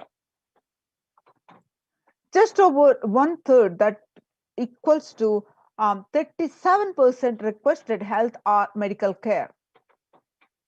Famine risk spikes amidst conflicts, COVID-19, and funding gaps. The number of people teetering on the brink of famine has risen from 34 million projected at the end of the year to 41 million projected as of June. Without immediate emergency food assistance, they too face starvation, as the slightest shock will push them over the cliff into famine conditions. The World Bank releases a report, an analysis of the rising security rates in response to the COVID-19 pandemic. The report, released on May 20th, 2021, states that COVID-19 impacts have led to severe and widespread increases in global food insecurity, affecting vulnerable households in almost every country, with impacts expected to continue through the 2021 into 2022. Is also states that the global food prices increased significantly by 38% since January 2020. The World Economic Forum released that 155 million people are caught up in food crisis of varying severity. The 133,000 people in Burkina Faso, South Sudan, and Yemen are most at risk. 10 countries account for two-thirds of these facing acute hunger. The resilience of agri-food systems is being eroded by conflict, insecurity, and environmental trends. So join in these COVID care production centers. Register now through the //kailasa.org/kailasa care.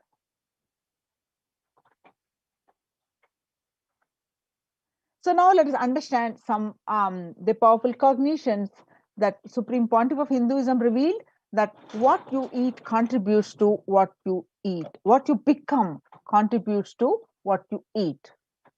What you eat contributes to what you think, and what you think contributes to what you cognize. What you cognize contributes to who you are, and what you eat directly affects what you are.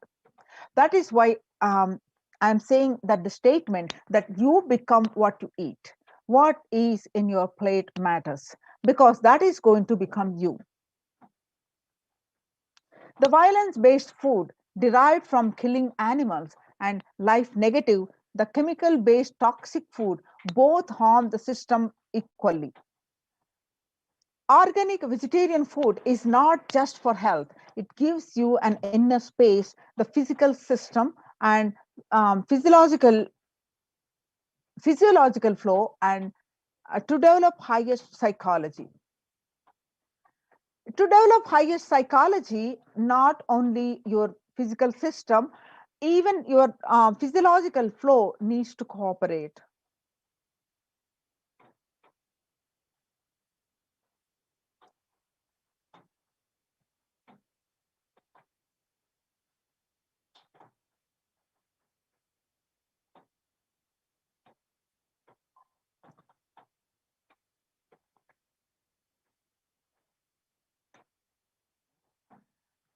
Your brain is constructed for all these higher things.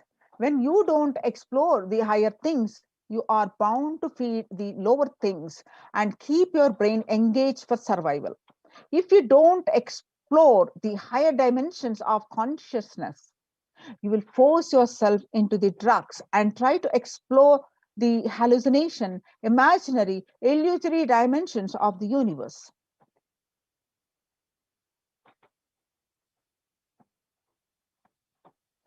Vegetarianism as a lifestyle. The human body is naturally designed for vegetarian food. The inner mechanisms like feeling, thinking, words, etc., everything is designed to function with vegetarian food. It is like having a generator which can handle only 220 volts current, or a UPS which can handle only 220 volt current, but it is given 20,000 volts current. What will happen? It will get fused.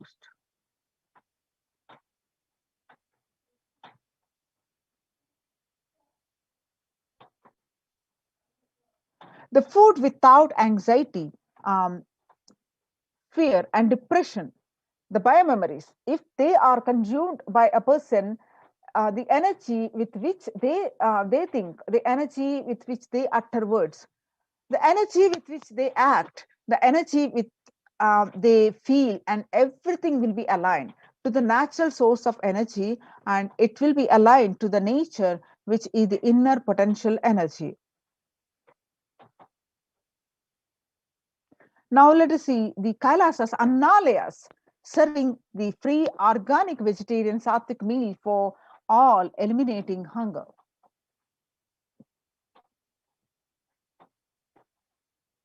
The developmental, economic, social, and medical impacts of malnutrition and famine have a critical impact on the individual, familial, and community, national, and ultimately on the global level.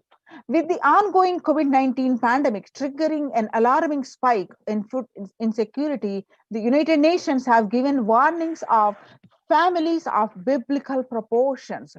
Um, the United Nations have given warnings of the famines of biblical proportions. In 2020 alone, 690 million people were estimated to be pushed into food insecurity. The access and availability to organic food has become of utmost importance.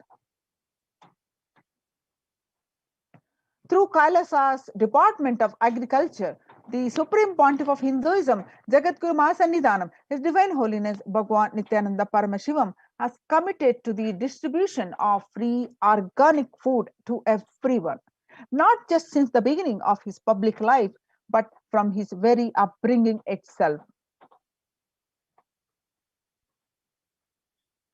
Kailasa's Annalayas, the food bank, is established all across the globe, distributes and serves the free vegetarian organic food for people of all caste, creed, religion, race, gender, and social standing. Under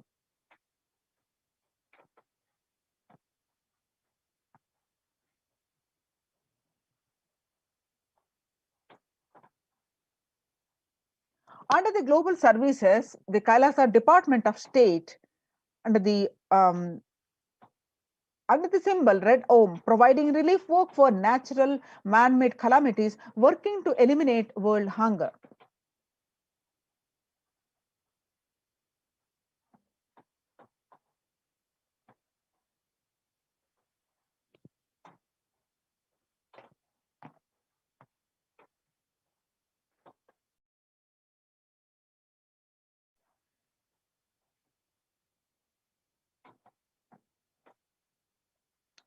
We will revive the food supply system of Kailasa. Before you get hungry, food will be ready. Continuous Anada. I'm not giving any fantasy. It has already become reality, says the Supreme Pontiff of Hinduism. The pictures that you're seeing as the early days of Kailasa's spiritual mission, where the Supreme Pontiff of Hinduism is offering Annadan, providing a free organic vegetarian meal on Kartikeya Deepam, a famous festival in Tiruvannamalai, India. In 2013, even with a fractured hand, the Supreme Pontiff of Hinduism, Jagadguru Mahasannidhanam, His Divine Holiness Bhagwan Nithyananda Paramashivam, engaged in selfless work by day and night, inspiring the peacekeepers of sovereign order of Kailasa, engaged in selfless service, leading the nation of Kailasa by example. In 2011, the Supreme Pontiff of Hinduism had a multiple compound fracture with the bone protruding out of the skin.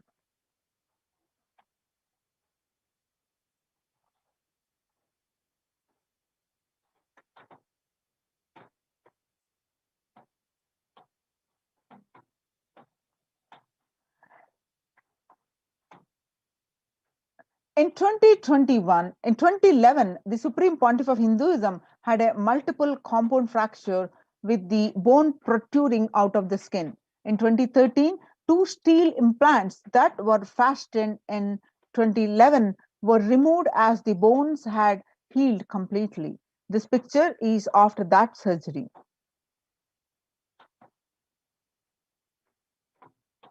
Now, we are seeing the glimpses of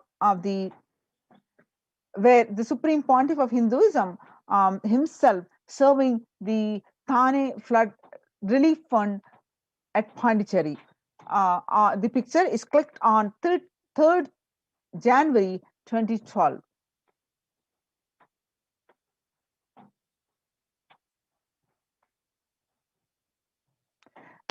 This picture that you're seeing are clicked on 3rd January 2012 at Pondicherry as Thane Flood Relief Fund. Some more of the Thane Flood Relief Fund on 3rd January 2012.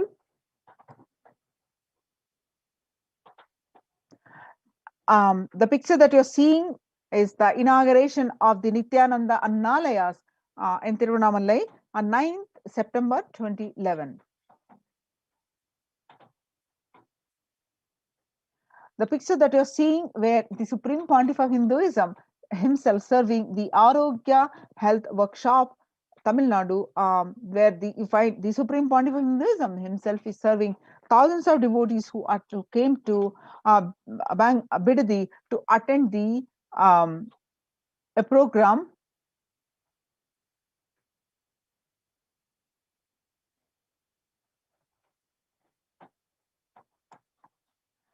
The Nithyananda's Purana meditation workshop, the picture that you're seeing where the Supreme Pontiff of Hinduism himself serving the free meals to thousands of devotees, and this picture clicked on 12th December 2007. Nithyananda's Purana meditation workshop at Tiruvannamalai, where you see the pictures are where the Supreme Pontiff of Hinduism himself serving the food. This picture is clicked on 20th September 2012.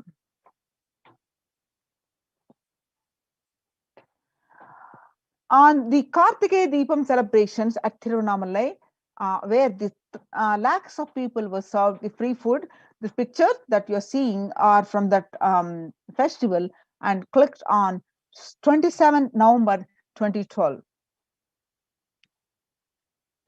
On 10th May 2017, Inner Awakening Meditation Workshop, Tiruvannamalai, India.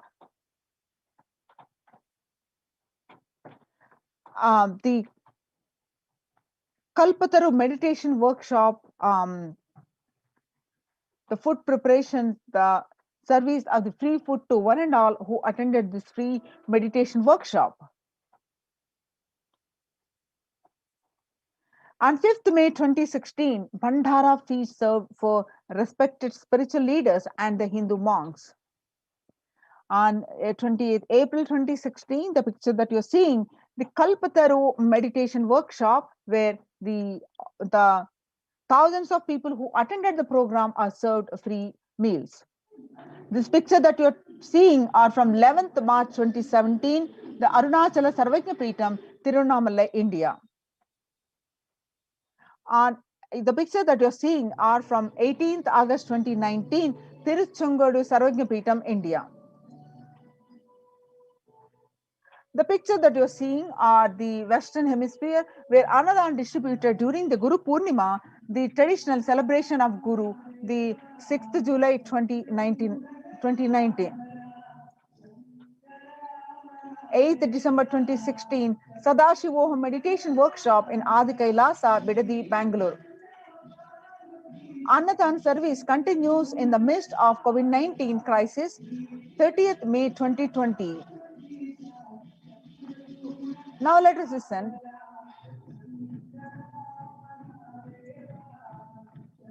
What I found in researching the Bengal famine was that Churchill did several things that greatly aggravated the death toll. India was being used extensively for the war effort.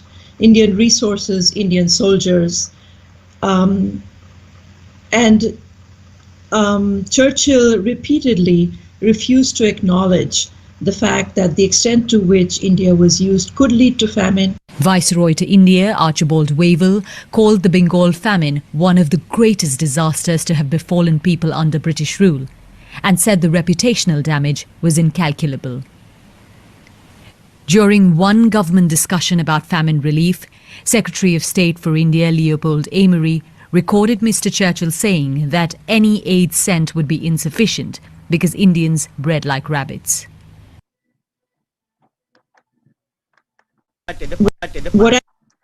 So, in 1943 to 1944, in the man-made famine of Bengal, as per existing records, 3+ million were murdered. The Prime Minister of the world's biggest empire controlling the 1/3 of mankind, claimed they could not do anything about the people dying of hunger because Hindus bred like rabbits and the famine was their fault.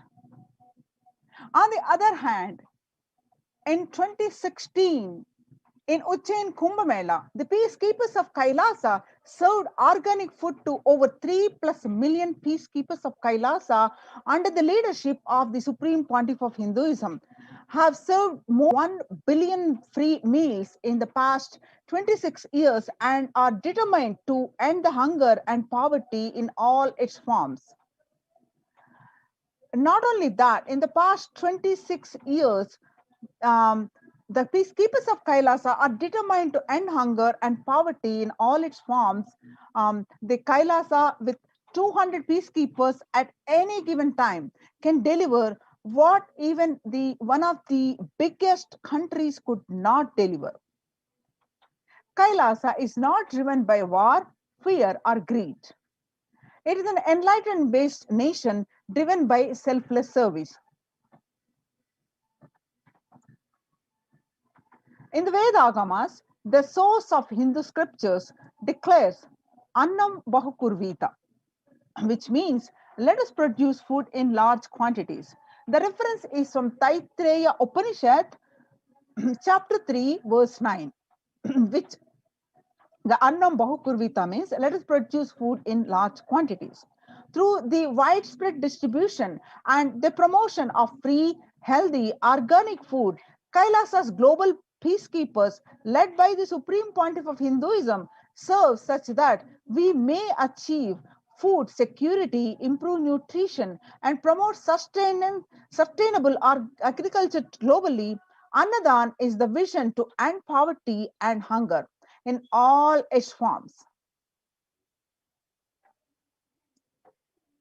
Now, join now in the Kailasa's COVID care protection centers. Register now through the link below. The link is https://kailasa.org/Kailasa care. Make use of this opportunity and register this in this link, which is projected here, and save your life. Now we'll be moving on to the next part of this segment and just after a short break.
What I mean by the word e-Kailasa, listen intensely.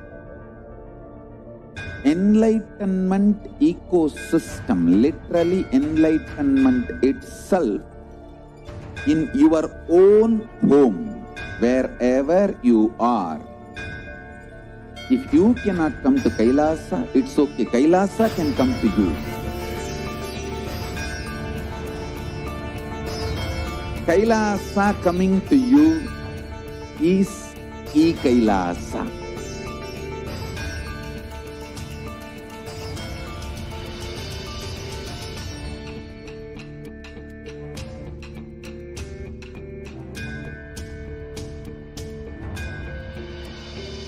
I will revive Hinduism. I am a Hindu revivalist, not by any revolution, but by evolution.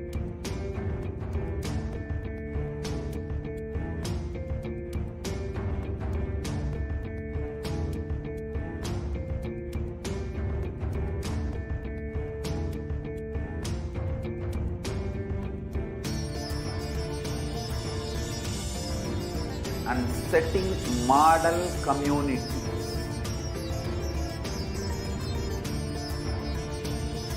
Kailasas, enlightenment ecosystems, Sarvanya Peethas all over the world.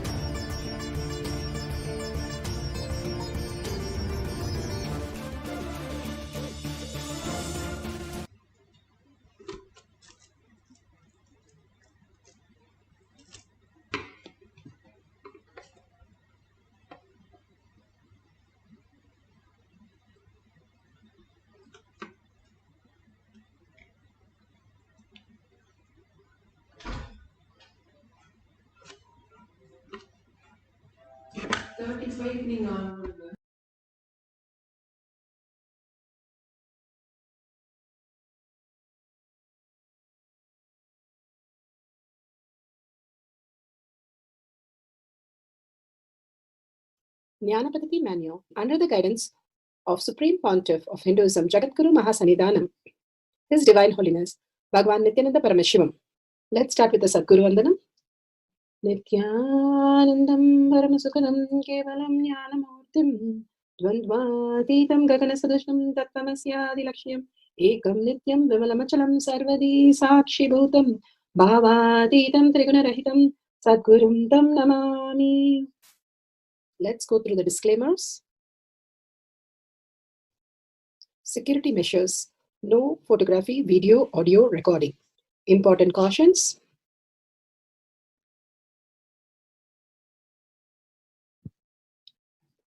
Please be aware of the important cautions.